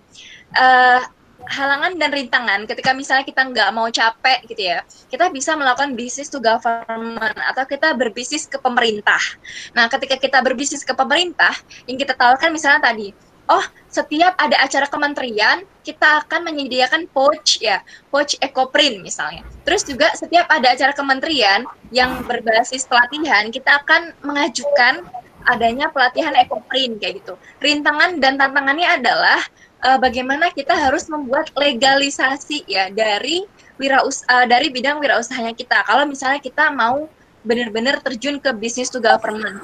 Dan kemarin aku udah mencoba untuk business to government, yang harus dipersiapkan itu apa? Lumayan rintangannya itu ya kayak kita harus bikin NPWP, terus kita juga harus bikin CV ya atau PT gitu. Ya mungkin yang bisa di awal step kita adalah CV gitu ya. Sebagai legalitas perusahaannya kita kayak gitu. Itu mungkin kalau misalnya dari aku ya bagus. Oke. Baik, saya rasa udah cukup menjawab juga itu pertanyaan dari Ramadan. Untuk yang selanjutnya, pertanyaan dari Amri Sobirin. Melihat semangat Mbak Yulisa dalam terjun ke dalam dunia kewirausahaan bahkan sejak SMP, apakah pernah dapat pengalaman terkait kerugian ataupun ketidaksesuaian dengan target penghasilan? Jika pernah, langkah Mbak Yulisa untuk tetap melanjutkan usaha seperti apa? Menurut Mbak Yulisa, hal yang paling fundamental dalam memulai bisnis itu apa? Terima kasih Mbak atas sharing bermanfaatnya. Sukses skripsi. Oke, sip. Jadi kalau misalnya terkait kerugian ya, semua orang mungkin pernah merasakan rugi kayak gitu. Nah, terus juga kalau misalnya dilihat kita bisa nggak sih kita bisa nggak sih meminimalisir kerugiannya kita? Nah, itu yang jadi pertanyaan kita. Kalau misalnya ngomongin rugi, semua orang mungkin pernah rugi. Dan mungkin ada yang setiap hari harus menanggung rugi, kayak gitu ya. Dan kita bisa meminimalisir kerugiannya kita. Melalui apa? Melalui dari life cycle produknya kita. Misal kemarin nih, aku jualan produk makanan di Batam. Nah, jualan produk makanan di Batam itu kan ada banyak ya, ada susu kurma, ada pempek, dan lain sebagainya gitu ya. Dimsum gitu ya, dan lain sebagainya. Nah, ketika produk itu nggak laku, life cycle dari bisnisnya aku adalah bagaimana produk-produk itu tuh bisa nggak terbuang sia-sia kayak gitu. Produk itu bisa bermanfaat kembali gitu. Dan akhirnya apa? Akhirnya kita mencoba untuk buka kolam lele gitu ya. Jadi produk makanan kita yang nggak laku, kan kalau misalnya produk yang lain itu kan masih bisa bertahan ya, misal baju, fashion, dan lain sebagainya gitu. Ketika misalnya ada produk makanan yang nggak laku gitu ya, kita bisa coba bikin life cycle-nya, ketika ada makanan yang nggak laku, kita akan ngasih pakan itu ke lele kayak gitu misalnya itu. Jadi lelenya juga bertumbuh gitu ya dan juga menghasilkan gitu. Jadi nggak stop gitu. Jadi nggak ada yang namanya oh kecewa terus habis itu ya terus kalau kecewa kenapa? Terus kalau sedih kenapa kayak gitu kan. Nah, jadi yang bisa kita lakukan adalah kita melakukan life cycle dari produknya kita kayak gitu. Terima kasih ya akan semangat skripsi ya Amri. Dan terakhir ya, ini atau masih ada berapa pertanyaan nih? 2 pertanyaan terakhir ya. Iya, kurang 2, Mbak. Yang selanjutnya yaitu pertanyaan dari Elisa Febi. Apa yang membuat Mbak yakin kalau Mbak itu mau memulai usaha sebanyak itu? Secara itu butuh modal yang bisa dibilang cenderung banyak. Terus Mbak Yulisa pernah nggak sih ngerasa lelah atau capek karena ngurus semua itu? Nah, kalau misal pernah, gimana Mbak bisa mengatasi rasa capek tersebut? Oke. Nah, jadi teman-teman, terkait modal, ketika misalnya ya, kita tidak mendapatkan pendanaan modal gitu ya, dari lembaga apapun, kalau misalnya kan tadi aku menawarkan ya, ada PMW, ada inkubator bisnis yang lain, kayak gitu. Ketika misalnya kita nih, tidak bisa mendapatkan atau kita tidak lulus qualified dari dari lembaga-lembaga yang mendanai dari produk kita. Nah, itu yang biasa aku lakukan adalah menawarkan investasi ke orang-orang terdekat kayak gitu. Jadi contoh ya, misalnya nih, aku lagi contohnya misalnya nih, aku lagi bisnis emas misalnya gitu ya. Nah, bisnis emas itu kan butuh ini ya, butuh modal yang besar kayak gitu kan. Terus juga dan lain sebagainya. Nah, caraku adalah aku nggak akhirnya, oh bisnisnya butuh modal besar, terus aku nggak jadi aja deh, bukan kayak gitu, tapi kita nyari solusi. Solusi yang aku lakukan adalah, aku coba menganalisis dari sisi, sebelum aku menganalisis dari sisi relasinya aku mencoba menganalisis dari sisi keluarga terdekat kayak gitu. Misalnya nih, aku punya om, aku punya bude, misalnya dan lain sebagainya gitu. Nah, kayaknya mereka tuh punya uang deh gitu, dan mereka kayaknya uangnya tuh nggak berputar gitu, mereka uangnya cuma mereka simpan aja gitu. Dan akhirnya kita melakukan penawaran nih ke mereka, mau nggak sih buat berinvestasi di usahanya aku? Nanti kita akan melakukan sistem bagi hasil kayak gitu.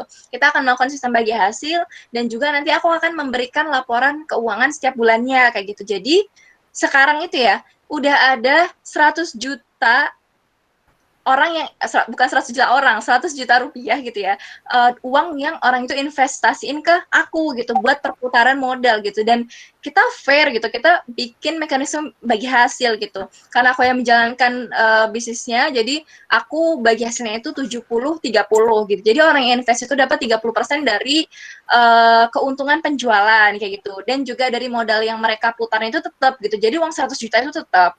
Cuman keuntungannya itu kita bagi 2 kayak gitu. Nanti terserah mekanisme seperti apa. Jadi ya gitu sih, nggak ada alasan buat kita mikir nggak ada modal. Kalau misalnya kita nunggu kita punya modal dulu, ya nggak akan mulai gitu.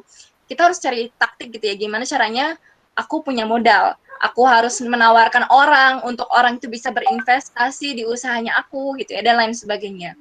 Terus juga kalau bilang capek ya capek gitu ya. Ya itu yang aku cari sih. Karena sebenarnya kalau aku pikir-pikir ya semua orang capek, teman-teman di dunia ini capek. Orang kita rebahan doang capek ya. Tidur aja tuh capek. Aku kan kalau misalnya capek itu aku tidur. Obatnya tuh tidur. Kalau misalnya ada masalah ya obatnya tidur. Kalau habis tidur ntar masalahnya hilang gitu ya. Terus juga kayak lelahnya juga hilang gitu. Tidur tuh mujarab banget. Tapi kelamaan tidur juga capek, sakit badan gitu ya, bahkan butuh diurut kalau misalnya kelamaan tidur tuh aku capek banget gitu. Nah, itu yang harus kita analisis ya, kira-kira kita itu juga butuh jeda, misalnya kita butuh hari libur gitu ya. Nah, aku membuat hari liburnya aku tuh hari Minggu kayak gitu.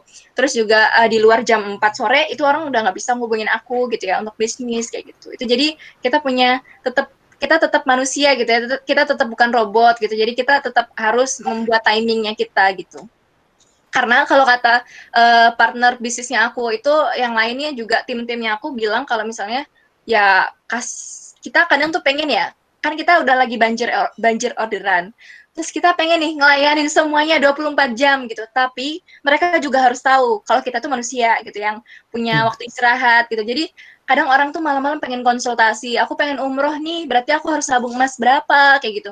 Aku pengen wisuda, aku pengen bikin baju ekoprint kayak gini-gini. Itu kan rasanya kayak melelahkan sekali ya. Nah, aku tetap membuat jam kerja gitu. Meskipun kita bukan kerja di instansi perusahaan gitu ya sebagai karyawan, tapi sebagai business woman juga kita juga harus membuatkan jam operasionalnya kita kayak gitu. Dan kalau misalnya capek ya semua orang capek, tergantung capeknya itu buat apa kayak gitu sih. Kalau misalnya aku capek dengan hal yang memang aku cari-cari selama ini, justru itu menjadi capek yang melelahkan tapi menyenangkan gitu loh, dan tidurnya juga jadi lebih berkualitas karena sekali capek langsung blek tidur udah gitu, nggak mikir yang lain lagi kayak gitu sih. Itu ya mungkin dari aku. Bagus. Yang terakhir Ya Mbak, yang terakhir pertanyaan dari Fania Diah, bagaimana kalimat dalam greeting card yang efektif untuk customer agar mereka mau memberikan feedback untuk produk kita? Oke, kalau misalnya ini pertanyaan dari Fania ini udah masuk ke ranah teknis ya. Jadi kalau misalnya greeting cards itu kan bentuknya biasanya sebelum mereka ini dapat greeting cards ada yang dapat kupon gitu ya. Kupon, oh kalau pembelian 5 ntar dapat feedback kayak gitu. Nah kalau misalnya kalau untuk mencari feedback gitu ya, greeting cards itu kan bebas nanti teman-teman seperti apa.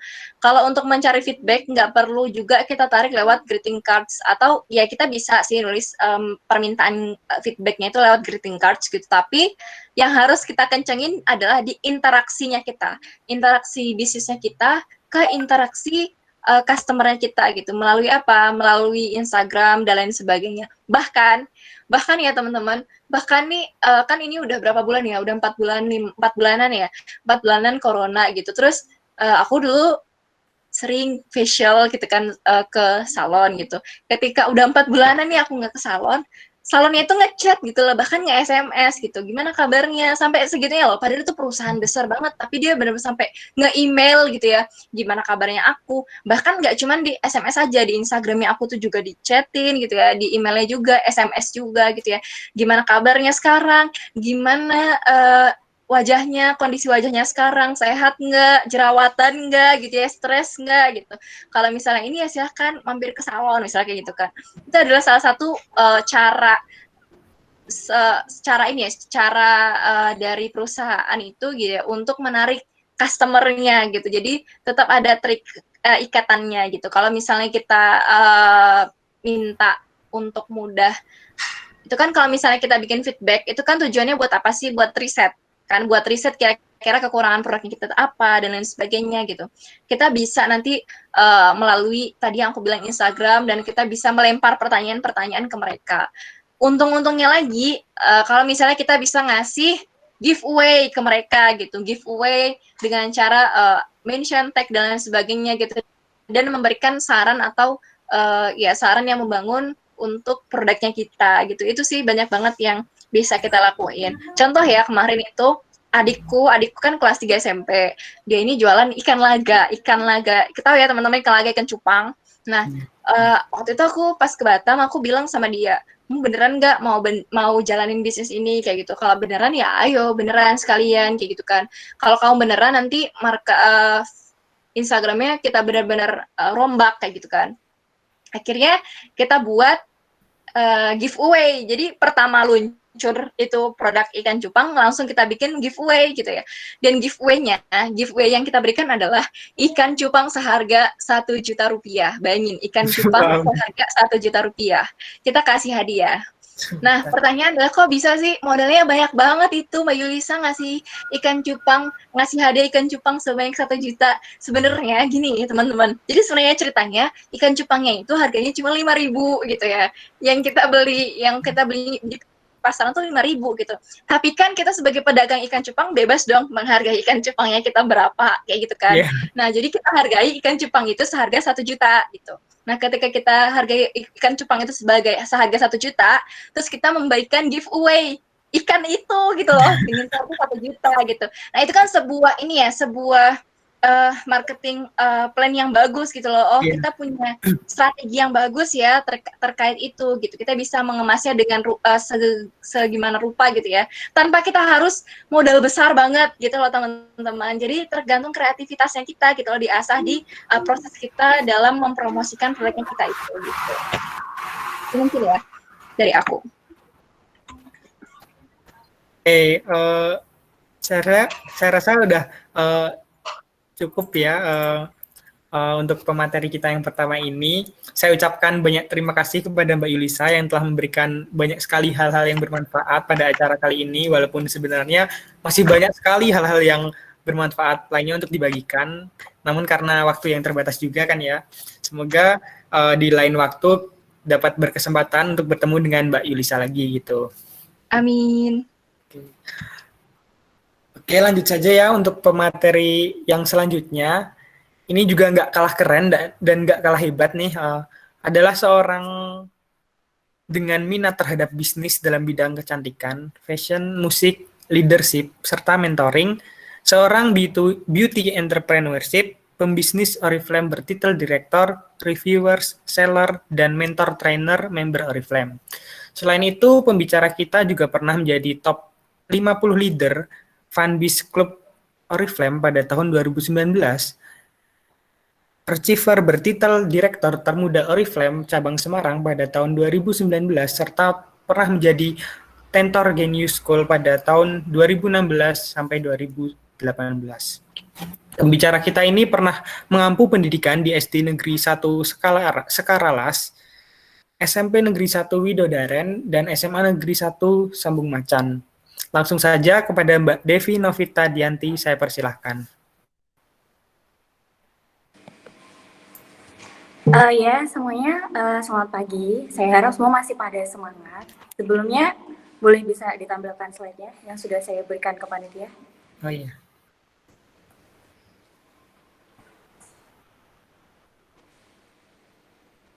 Oke, sambil menunggu, kita bisa perkenalan dulu ya. Perkenalkan, nama saya Devi Novita Dianti. Kalian bisa panggil saya Devi atau mungkin Kak Devi. Usia saya sekarang itu masih 21 tahun. Dan saya ini masih menempuh jenjang pendidikan di Universitas Negeri Semarang dari UNES gitu. Jadi mau cerita sedikit tentang pengalaman saya itu di bisnis. Tapi karena ini materinya digital marketing, nanti saya akan bahas digital marketing juga. Jadi pertama kali saya memulai bisnis itu ketika saya masih kuliah gitu. Jadi awalnya itu saya itu bukan seorang pebisnis, bukan nggak bisa dagang, nggak bisa ini, nggak bisa itu. Gitu. Jujur saya itu nggak punya bakat dagang. Cuman karena waktu itu ngerasa kerja capek banget ngerasa kerja capek. Karena waktu saya masih usia 17 tahun, ngerasa bahwa gengsi atau malu untuk minta uang ke orang tua.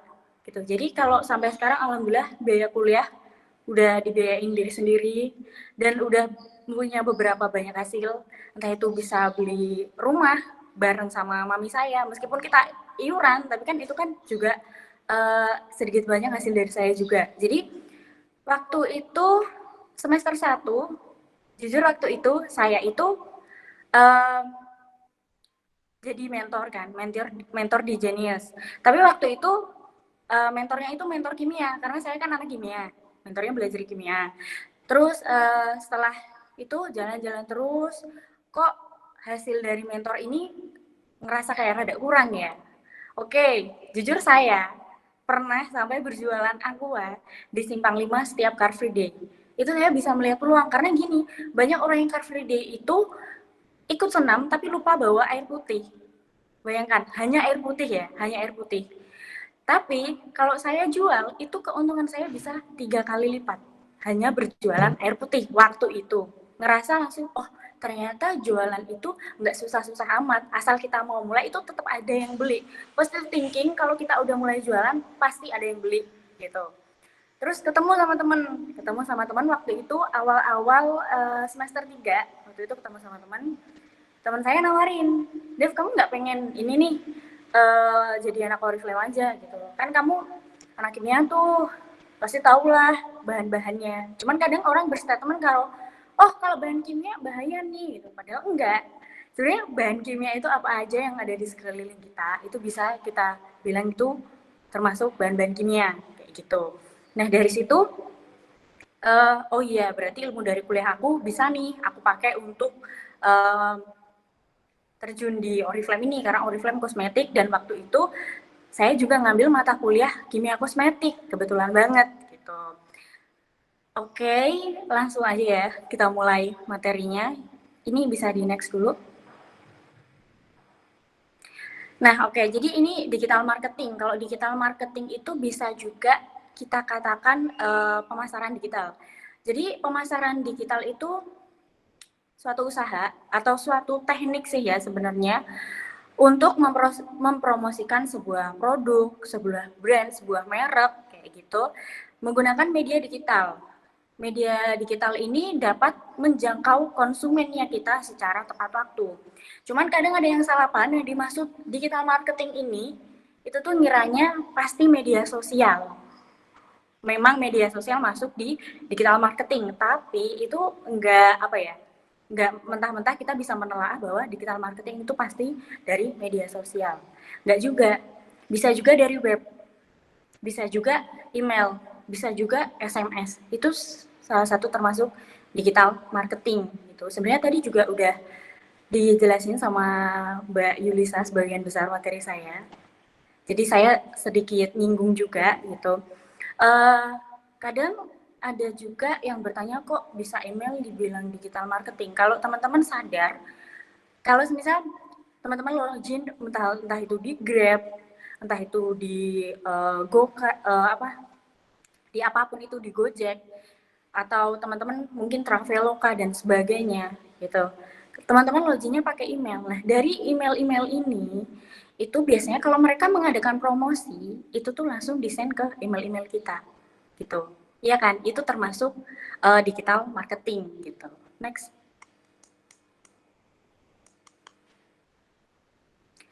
Nah, jadi sebelum kita untuk memulai terjun di digital marketing ini atau pemasaran digital, kita itu harus memiliki pengetahuan produk dan target pemasaran. Itu benar tadi kata Mbak Yulisa, kita harus tahu nih target pasarannya kita siapa, kita harus tahu calon konsumen kita itu siapa gitu. Nah, jadi awalnya kita harus nentuin dulu produknya apa, kita mau ngapain, kita mau bikin apa. Contoh, kalau saya kan terjunnya di dunia kosmetik ya, jadi misal lipstick. Oke, lipstick pasti banyak cewek-cewek yang pakai. Itu mungkin dari remaja hingga dewasa. Oke, target pasar aku anak-anak ini kayak gitu. Nah, kita harus tahu nih media sosial apa yang mereka pakai. Misal, oh ternyata mereka itu paling ramai itu di Facebook atau di Instagram misal. Jadi kita pemasarannya bisa lewat Facebook bahkan Instagram gitu. Apalagi sekarang TikTok lagi booming juga nih. Nah, jujur kalau orang bilang TikTok itu alay, mungkin dulunya alay. Tapi kalau sekarang pas saya lihat ternyata di TikTok itu banyak orang yang promosi.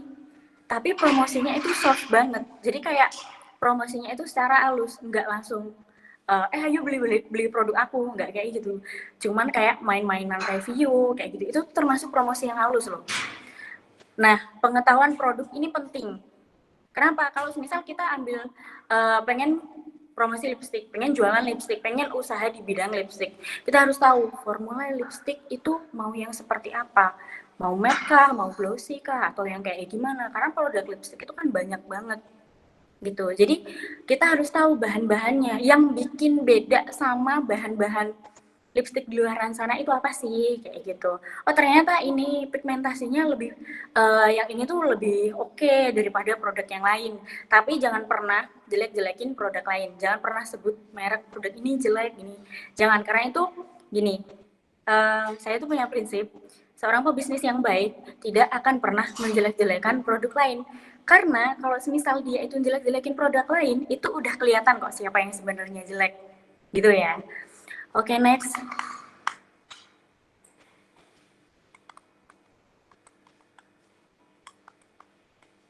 Next, Kak. Bisa di next, Panitia. Nah, ini ada langkah pemasaran digital. Saya sebutkan satu-satu. Setelah itu nanti bisa saya kupas sedikit-sedikit. Nah, jadi ini biasa saya singkat dengan AIDA. Jadi AIDA itu ada awareness, jadi kesadaran, ada interest, ketertarikan, ada desire juga, keinginan, sama ada actionnya gitu, tindakan gitu. Nah, oke, next ke slide selanjutnya. Nah, jadi apa sih awareness atau kesadaran? Maksudnya gimana nih? Jadi kita itu harus menciptakan kesadaran. Jadi kita itu kan pemasar. Kita harus menciptakan kesadaran kalau kita tuh punya produk dan produk itu orang lain itu harus tahu. Jadi bikin calon konsumen kita tuh sadar bahwa produk ini tuh ada gitu. Dari mana? Ya dari promosi tadi, dari iklan tadi. Nggak masalah sih kita kayak ngikutin hits. Mungkin yang lagi booming nih, anak Twitter, anak TikTok, anak Instagram dan sebagainya. Kita nggak masalah promosi di situ gitu. Jangan malu. Karena kadang ada orang yang mau mulai bisnis itu ngerasa kayak apa sih jualan-jualan gitu kan. Padahal di saat pandemi-pandemi kayak gini, itu tuh yang paling menghasilkan lebih banyak itu ya dari berbisnis, apalagi berjualan online gitu. Jadi coba berusaha bangun kesadaran. Berarti kalau kita pengen bangun kesadaran konsumen, kita belajar caranya bikin konten. Belajar cara bikin konten itu sebenarnya ada banyak. Kalian bisa belajar juga lewat YouTube. Ada banyak sih tutorial. Bahkan kalau di TikTok itu saya pernah lihat ada juga orang yang nge-share gimana sih caranya kita itu harus marketing yang benar biar orang itu bisa sadar adanya produk kita. Nah, lalu kalau orang lain udah sadar, itu bakal akan munculnya rasa interest atau rasa ketertarikan. Gitu. Jadi caranya bikin tertarik gimana? Ada juga kalau saya kasih contoh. Cara bikin pelanggan tertarik. Misal kalian ingin mengadakan promosi. Jadi promosinya itu diskon 50%. Tapi jangan ditulis diskon 50%.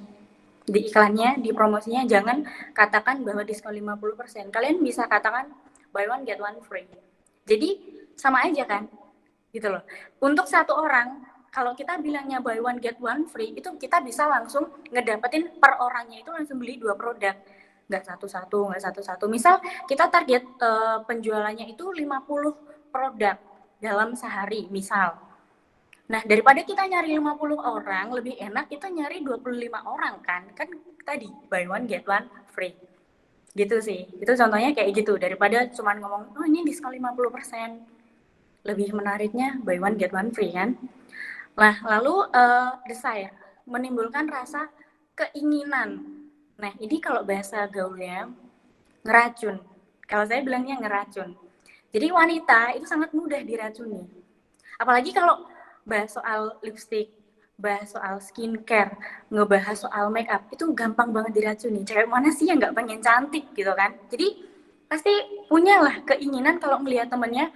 Jujur saya itu sebenarnya kadang suka bikin snap, entah itu wajah saya atau gimana kayak gitu.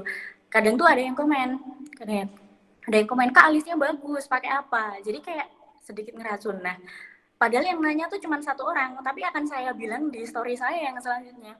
Oh iya, karena banyak yang nanya soal alisnya Devi, tadi pakai apa? Devi pakai ini ya. Jadi kayak sekalian promosi gitu. Saya tuh kayak gitu. Meskipun yang nanya cuma 1 orang, saya bilangnya, tadi karena ada yang nanya, lumayan sih yang nanya, jadi ini ya, aku kasih tahu ya, aku pakai produk yang apa, kayak gitu. Itu tuh ngeracun. Nah, mau nggak mau mereka tuh bakal nyari, Kak Devi jualan ini ya, aku order dong, kayak gitu. Bisa juga kalian bikin review-review juga di TikTok, kayak gitu. Kayak tadi, itu juga termasuk branding sih.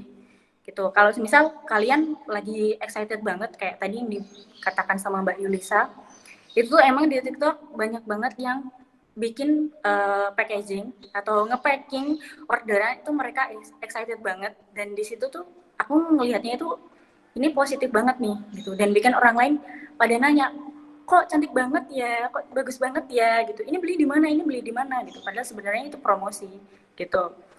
Lalu setelah adanya keinginan dari calon konsumen kita, itu akan timbulnya action.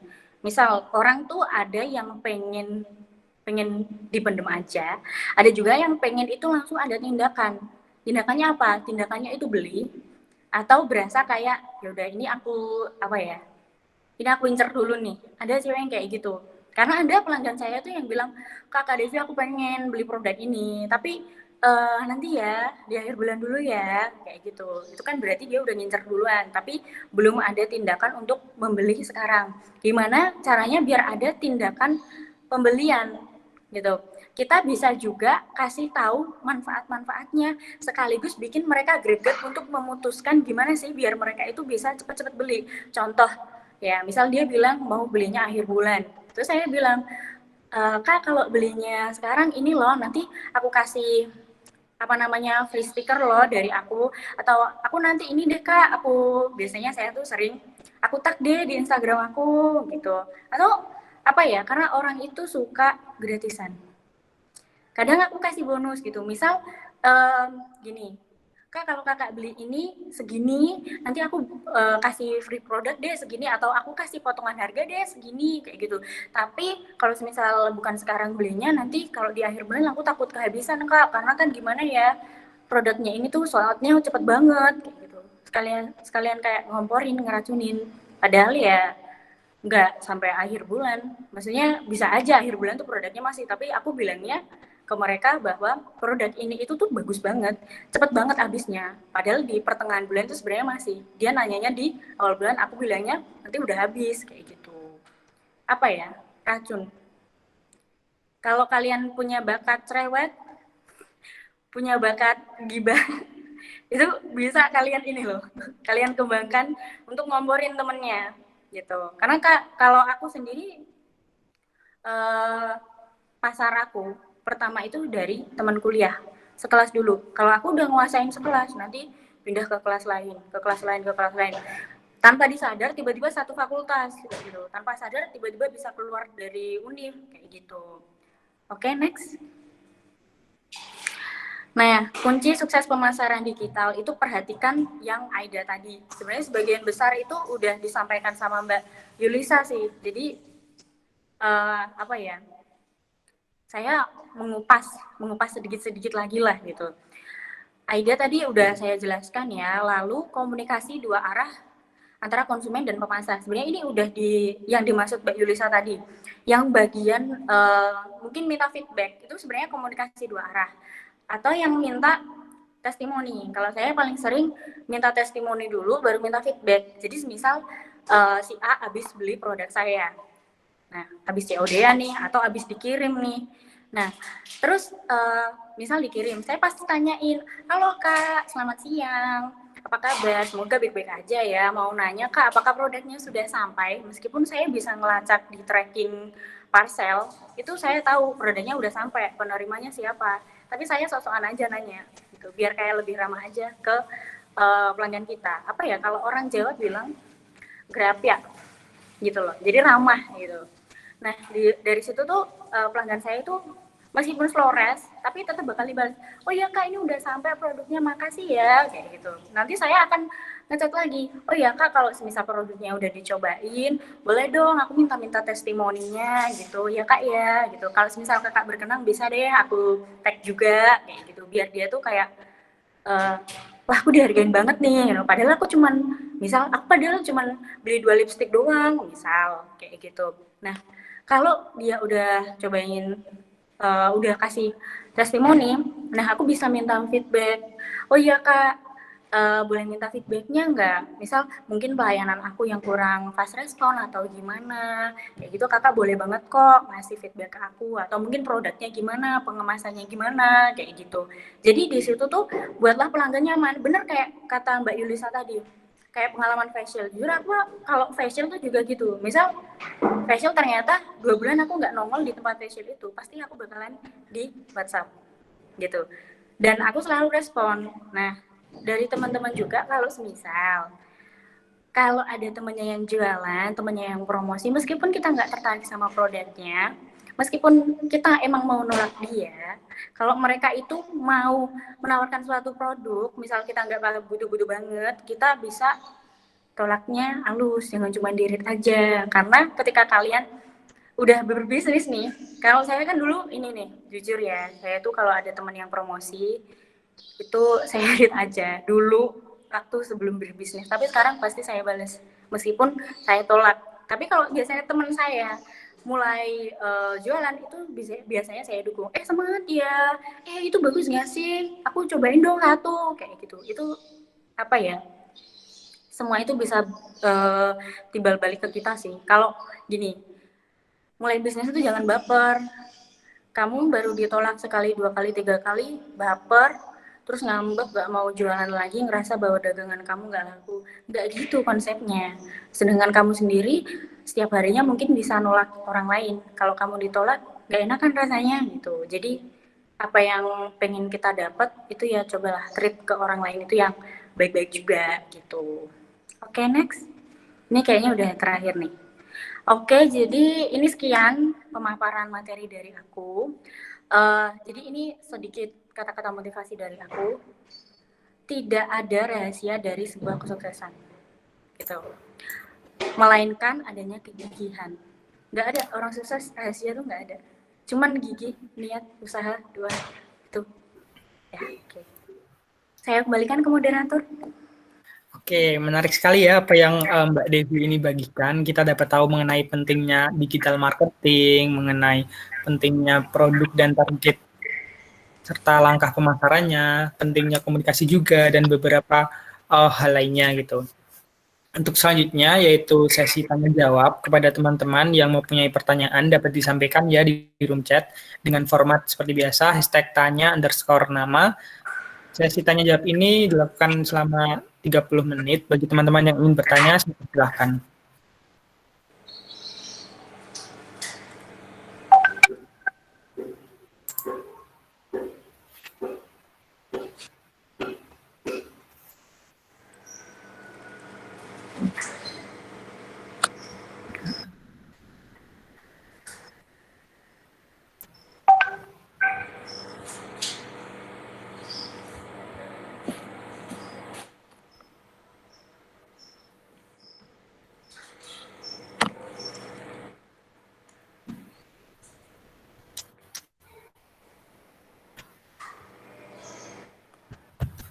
Oke, silakan bertanya teman-teman.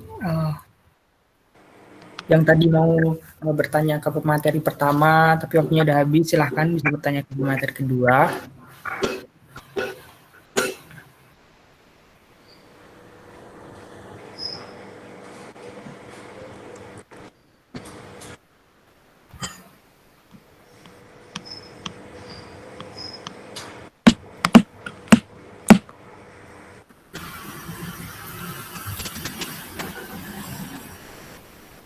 Oh iya, ini ada pertanyaan pribadi ya Mbak dari saya gitu. Kan banyak yang saya pernah baca gitu. Kalau kita misal mau memulai sebuah usaha bisnis gitu, target pemasarannya tuh jangan temenmu. Soalnya apa? Ya pasti kan temenmu kan ada orang tipikal yang mendukung gitu ya Mbak. Kayak mendukung gitu. Pasti ya adalah sekali 2 kali beli usaha kita gitu. Tapi kan itu nggak bisa berlangsung secara dinamis gitu. Jadinya itu ibaratnya kalau misalnya ada yang bilang juga kan misalnya target pemasarannya jangan temenmu, soalnya ibaratnya bakal stuck di situ juga gitu. Dan menurut Mbak bagaimana pendapat Mbak tentang hal itu gitu? Aku dari aku sendiri aku setuju. Emang target pemasaran itu jangan temennya, tapi kalau aku start itu dari orang yang aku kenal dulu. Karena kalau dari orang yang aku kenal, aku tuh bisa mintain saran dari mereka gitu. Jadi emang kalau dari teman sendiri, aku awal-awal emang pemasarannya itu dari teman-temanku. Lama-lama ke orang yang nggak dikenal gitu. Emang startnya aku dari teman-teman aku sendiri. Gitu sih. Sebenarnya emang apa ya? Ternyata emang mereka oke lah. Sekali 2 kali beli, tapi setelah itu kan dia nggak bisa jadi pelanggan kita bisa cari dari orang lain. Seenggaknya kita udah punya testimoni dari teman kita. Testimoni itu udah salah satu bisa aku katakan modal sih untuk menggait orang lain gitu. Karena kalau apa ya, misal kita habis nge-up story promosi, terus kita ada testingnya. Oh udah ada testingnya, oh berarti emang produk ini tuh udah ada yang beli gitu loh, meskipun produk baru ternyata udah ada yang beli. Oh ternyata testimoninya bagus banget kayak gitu. mungkin orang lain itu yang belum kita kenal itu punya rasa ketertarikan untuk mulai beli gitu. Yang penting testi tadi sih, itu paling penting. Emang target pemasaran jangan terpaku ke teman aja gitu. Oke, terima kasih Mbak. Ini udah ada yang bertanya gitu dari Kartika, bagaimana meyakinkan konsumen agar tertarik sama produk kita, dan kan sekarang kan kebanyakan banyak follower semakin mudah mencari konsumen seperti itu. Terima kasih. Meyakinkan konsumen agar tertarik sama produk kita. Berarti gini. Berarti dia itu promosinya mau lewat Instagram. Iya. Oke. Nah, kalau promosi lewat Instagram itu biasanya teman-teman itu aduh followers aku dikit gitu kan. Kadang tuh takutnya pada gak ada yang beli nih gara-gara followers dikit. Nah, gini, aku kasih tips juga. Selain untuk ngedapetin followers, teman-teman sendiri ownernya itu pakai produknya, jangan lupa sering-sering review. Nah, di review itu jangan cuma ngasih promosi atau ajakan untuk beli, tapi lebih ke ini sih, kasih tipsnya. Contoh, kalian pakai produk jualan lipstick. Nah, kalian bisa kasih tips, mungkin tips ombre lipstick yang bagus, tapi kalian pakai produk kalian sendiri. Nah, ini aku shade-nya pakai yang ini nih. Kalau kalian mau, kalian bisa order di aku. Dan ketika kalian nge-up di feed, di bagian feed itu, jangan lupa gunain hashtag. Karena misal kalian jualan sepatu lah ya, jualan sepatu, tapi kalian cuman ya udah promosi gitu aja tanpa hashtag, itu kesalahan. Karena kalau kita pakai hashtag, banyak loh, kalian kalau lagi nyari sesuatu di Instagram pasti pakai hashtag kan. Gitu. Sama kalau orang pengen nyari baju atau pengen nyari sepatu, pengen nyari apapun di Instagram, itu kebanyakan pakai hashtag. Jadi gunakan hashtag. Contoh, kalian punya produk sepatu. Oke, kalian up sepatu. Kalian kasih hashtag sepatu Semarang, hashtag sepatu bagus, hashtag sepatu keren, hashtag sepatu berkualitas, hashtag sepatu berkualitas murah. Kayak gitu. Itu sih kata kuncinya tuh kayak gitu. Sama Gigi, tiap hari yuk coba berusaha tiap hari bikin konten gitu. Kalian nggak harus kok kontennya itu yang sepaneng-sepaneng bahas jualan terus. Enggak, kalian juga boleh bikin konten yang mungkin yang lucu-lucuan, parodi-parodian, tapi masih sedikit melibatkan produk kalian kayak gitu. Kalau aku sendiri jujur ya, aku kan juga mainan TikTok nih. Mainan TikTok, tapi dari TikTok itu aku bisa ngehibur diri aku sekaligus sebenarnya itu kayak soft selling itu kayak promosi tapi halus-halusan gitu. Itu sih kalau aku makin kesini kan sering review produk gitu. Aku ya jujur, produk yang aku review itu selalu aku pastiin aku udah pakai lama dan aku merasa produk itu bagus baru aku berani review.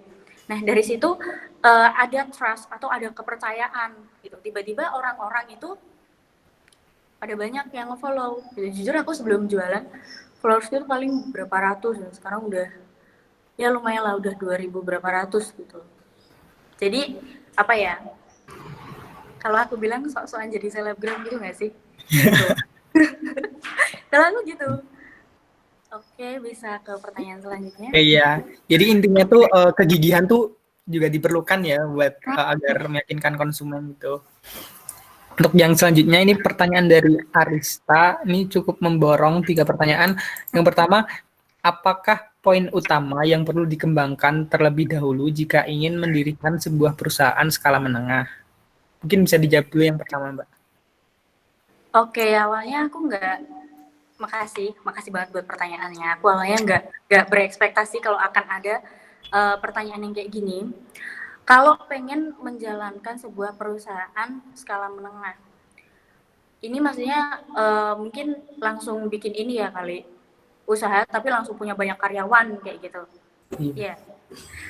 Kalau aku lihat ibu-ibu yang mungkin bikin usaha kayak itu, dia tuh sebenarnya awalnya tuh jualan keripik, tapi karena dia udah punya karyawan, punya banyak pelanggan, nah itu kan bisa aku katakan kayak usaha skala menengah ya, karena dia udah punya produk sendiri, punya brand sendiri. Aku kasih tahu ketika kamu mulai ngejalanin sesuatu, bikin produk, tolong itu namanya didaftarkan gitu. Jadi biar kalian tahu geprek bensu itu kan udah pada gede-gede, biasanya udah pada gede, malah rebutan nama. Jadi tolong didaftarkan. Itu hal pertama. Produk kalian harus kalian daftarkan biar nggak diklaim sama orang lain gitu. Nah, terus lihat pasar. Balik lagi ke lihat pasar. Apa ya? Kamu itu pengen ini tuh buat siapa aja produknya gitu. Kalau aku sendiri ya, kalau misal kamu punya modal pengen bikin langsung usaha gitu, jangan langsung habisin modal kamu. Misal kamu punya modal 20 juta, jangan 20 juta tuh langsung kamu habisin. Setengahnya aja dulu 10 juta. Karena kalau kita lagi mulai usaha, itu kita nggak tahu loh ada apa aja ke depannya. Mungkin, ternyata usaha ini tuh butuh ini, kayak gitu. Masih harus begini, masih harus begitu, dan kamu harus punya tim. Bener yang kayak dibicarain Mbak Yulisa tadi, kamu harus punya tim. Karena kalau kamu ngejalanin sendiri, apa-apa sendiri, ini itu sendiri, kamu yang capek. Punya tim. Timnya nggak usah banyak-banyak, dikit aja dulu. Dan kalau cari partner, jangan mentang-mentang dia teman dekat kamu jadiin partner. Karena kebanyakan awalnya teman dekat ternyata bukan cocok untuk dijadiin partner bisnis gitu. Temen itu belum tentu partner bisnis kamu. Terus pertanyaan yang kedua, ketika sudah memasuki jenjang kuliah, bagaimana proporsi dan membagikan target? Misal saya ingin mendirikan perusahaan di 4 bidang, apakah 50% untuk perencanaan dan 50% untuk kasih atau fleksibel aja? Kalau ini lebih ke fleksibel aja sih. Kalau aku, jujur ya, aku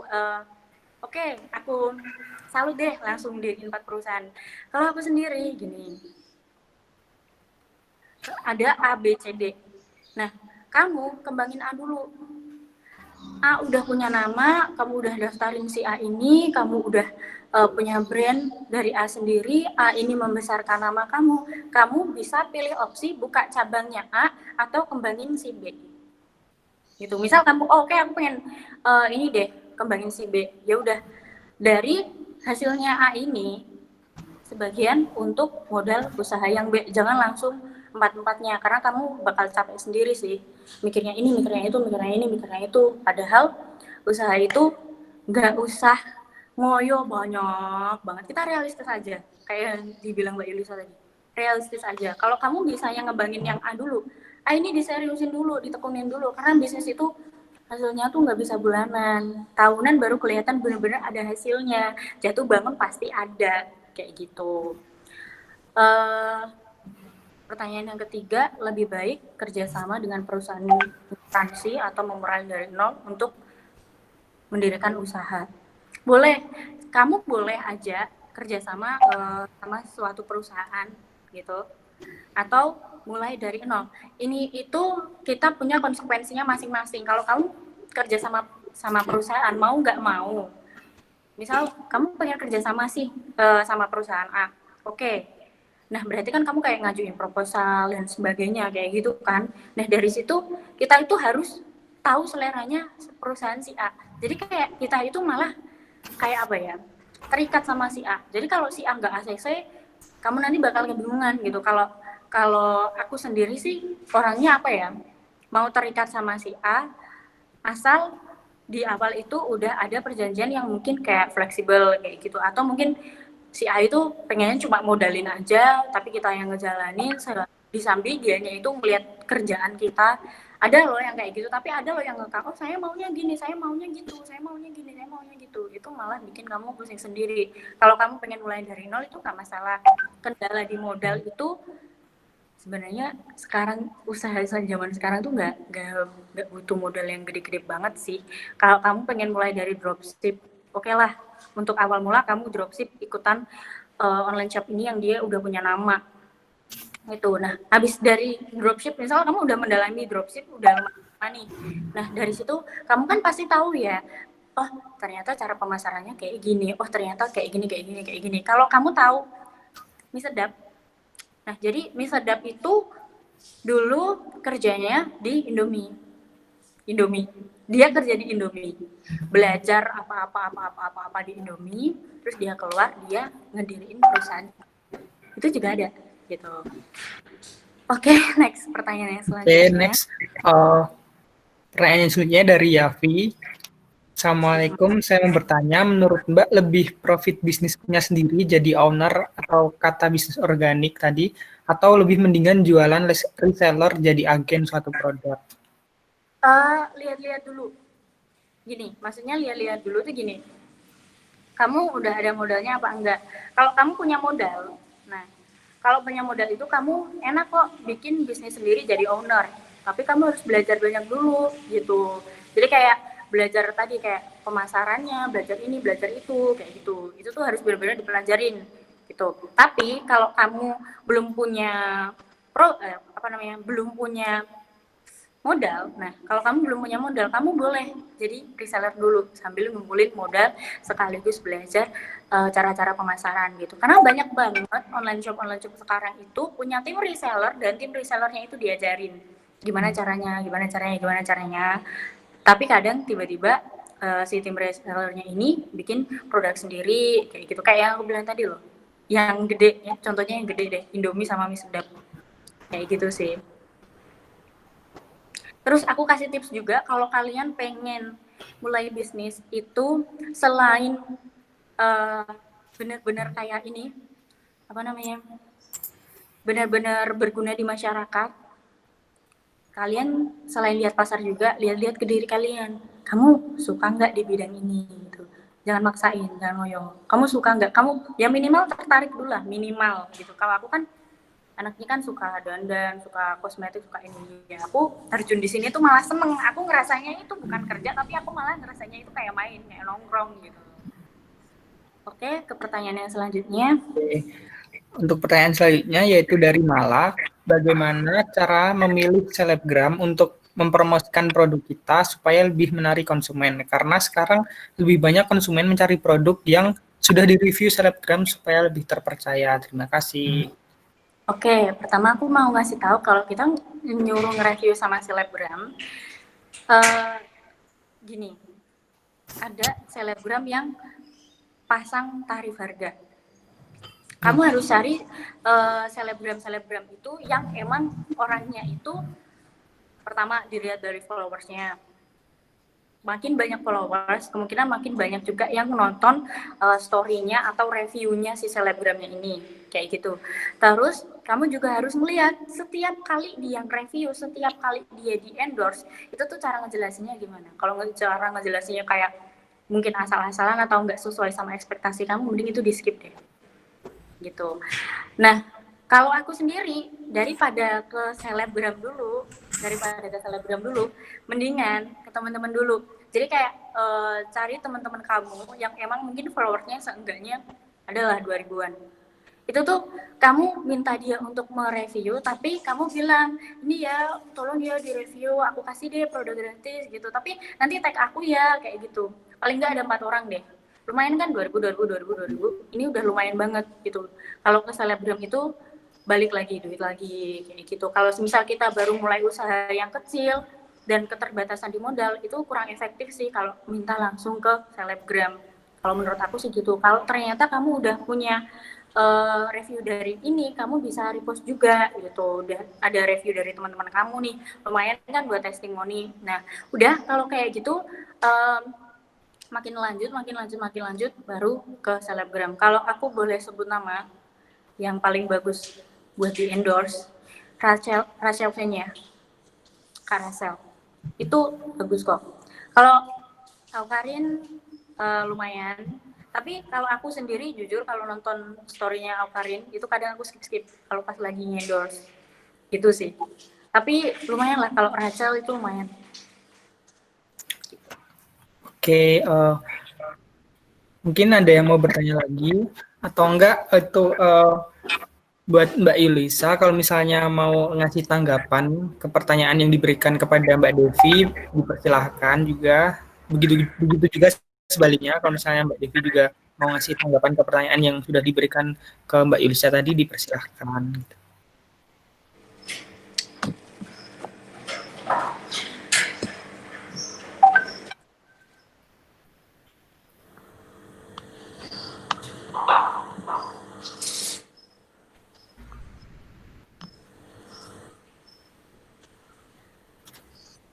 Aku mau ini deh ngasih tanggapan dari Nurifa Maulidi yang bagaimana cara kita menghilangkan rasa takut Ya. dan menghilangkan sugesti tidak akan sukses untuk memulai suatu bisnis. Oke, silahkan Mbak. Gini, kalau kamu lagi mau memulai sesuatu, kamu ngerasa takut, berarti hal yang kamu takutin ini dia itu malah justru akan menghasilkan sesuatu yang besar. Ini beneran. Aku mau waktu terjun di dunia kosmetik, aku banyak takut dijauhin teman, takut dihujat, takut ini, takut itu, takut lah ininya takut. Tapi balik lagi kalau pengen ngelawan rasa takut, pengen ngilangin rasa takut, itu tanemin ke diri sendiri bahwasanya kalau kita tuh bisa sebenarnya.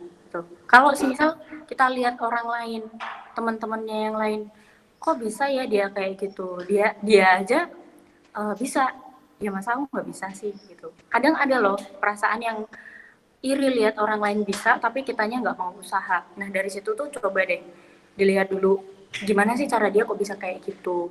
Nah aku kasih tahu juga orang sukses itu dideketin, teman yang sukses itu dipepetin, teman yang jago jualan itu dipepetin, yang jago public speaking itu dipepetin. Biar apa? Biar nular ilmu-ilmunya gitu. Kalau misal memulai bisnis itu pasti banyak rintangannya juga.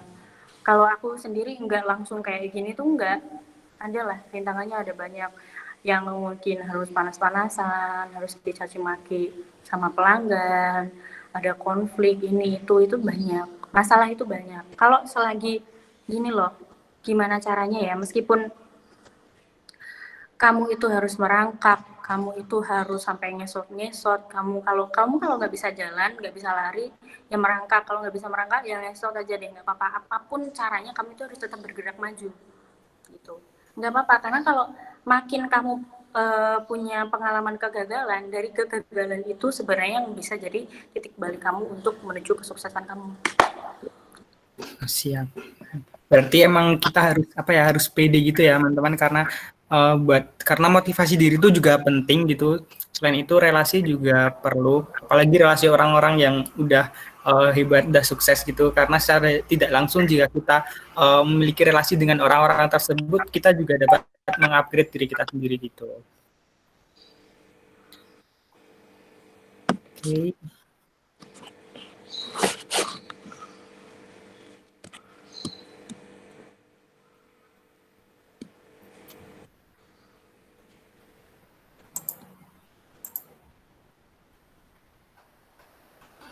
Oke, jika tidak ada pertanyaan lagi,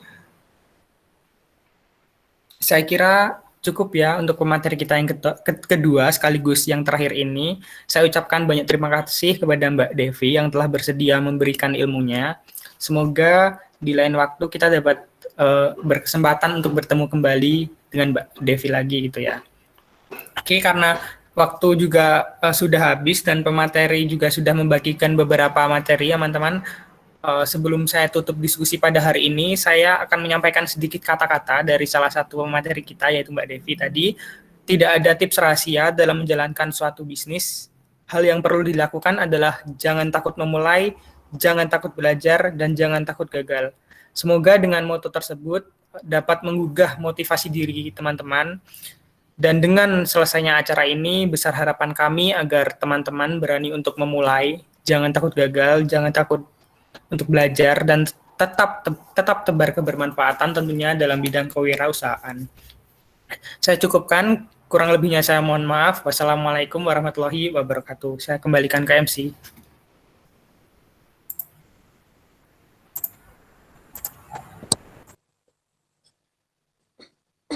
Ya, terima kasih kepada Saudara Bagus Budi Priyono yang sudah memandu diskusi tanya jawab pada pagi hari ini. Terima kasih juga kepada Mbak Yulisa Rati Istiana dan Mbak Devi Novita Dianti yang telah memberikan materi yang sangat luar biasa di kesempatan kali ini. Tidak terasa, kita telah sampai ke penghujung acara, yaitu penutup. Sebelumnya, terima kasih kepada seluruh hadirin yang telah menyimak acara Talk Show Kewirausahaan 2020 ini dari awal hingga akhir. Semoga banyak ilmu yang kita peroleh pada hari ini yang nantinya dapat kita aplikasikan di kehidupan kita sehari-hari. Karena cara ini kita awali dengan doa, maka kita akan menutup acara pada siang hari ini dengan doa pula. Doa, dipersilakan. Cukup, saya mewakili panitia menyampaikan jika banyak salah kata dan perbuatan yang tidak sengaja maupun disengaja, kami mohon maaf, saya akhiri. Wassalamualaikum warahmatullahi wabarakatuh. Terima kasih.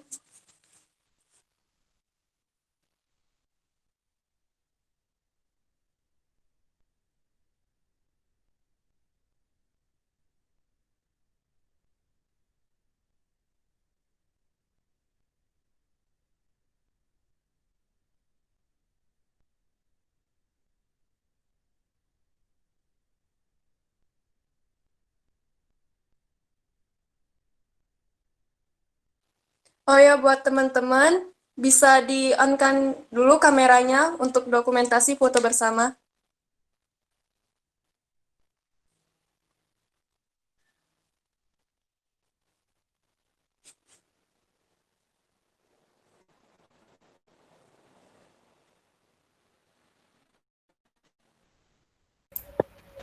Oke, mantap.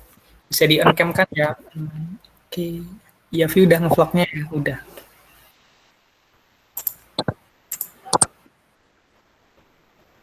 Oke, aku hitung ya. 3, 2, 1. Mantap.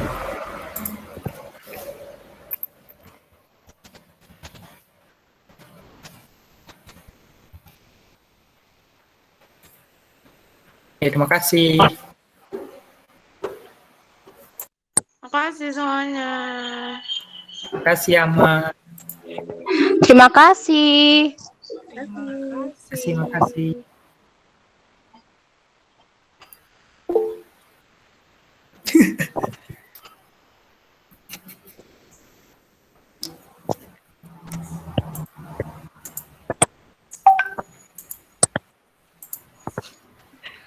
Mana Diana? Nggak muncul. Wah, Pak Dani telat.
Teman-teman, sekarang udah boleh keluar room kok. Terima kasih. Makasih ya.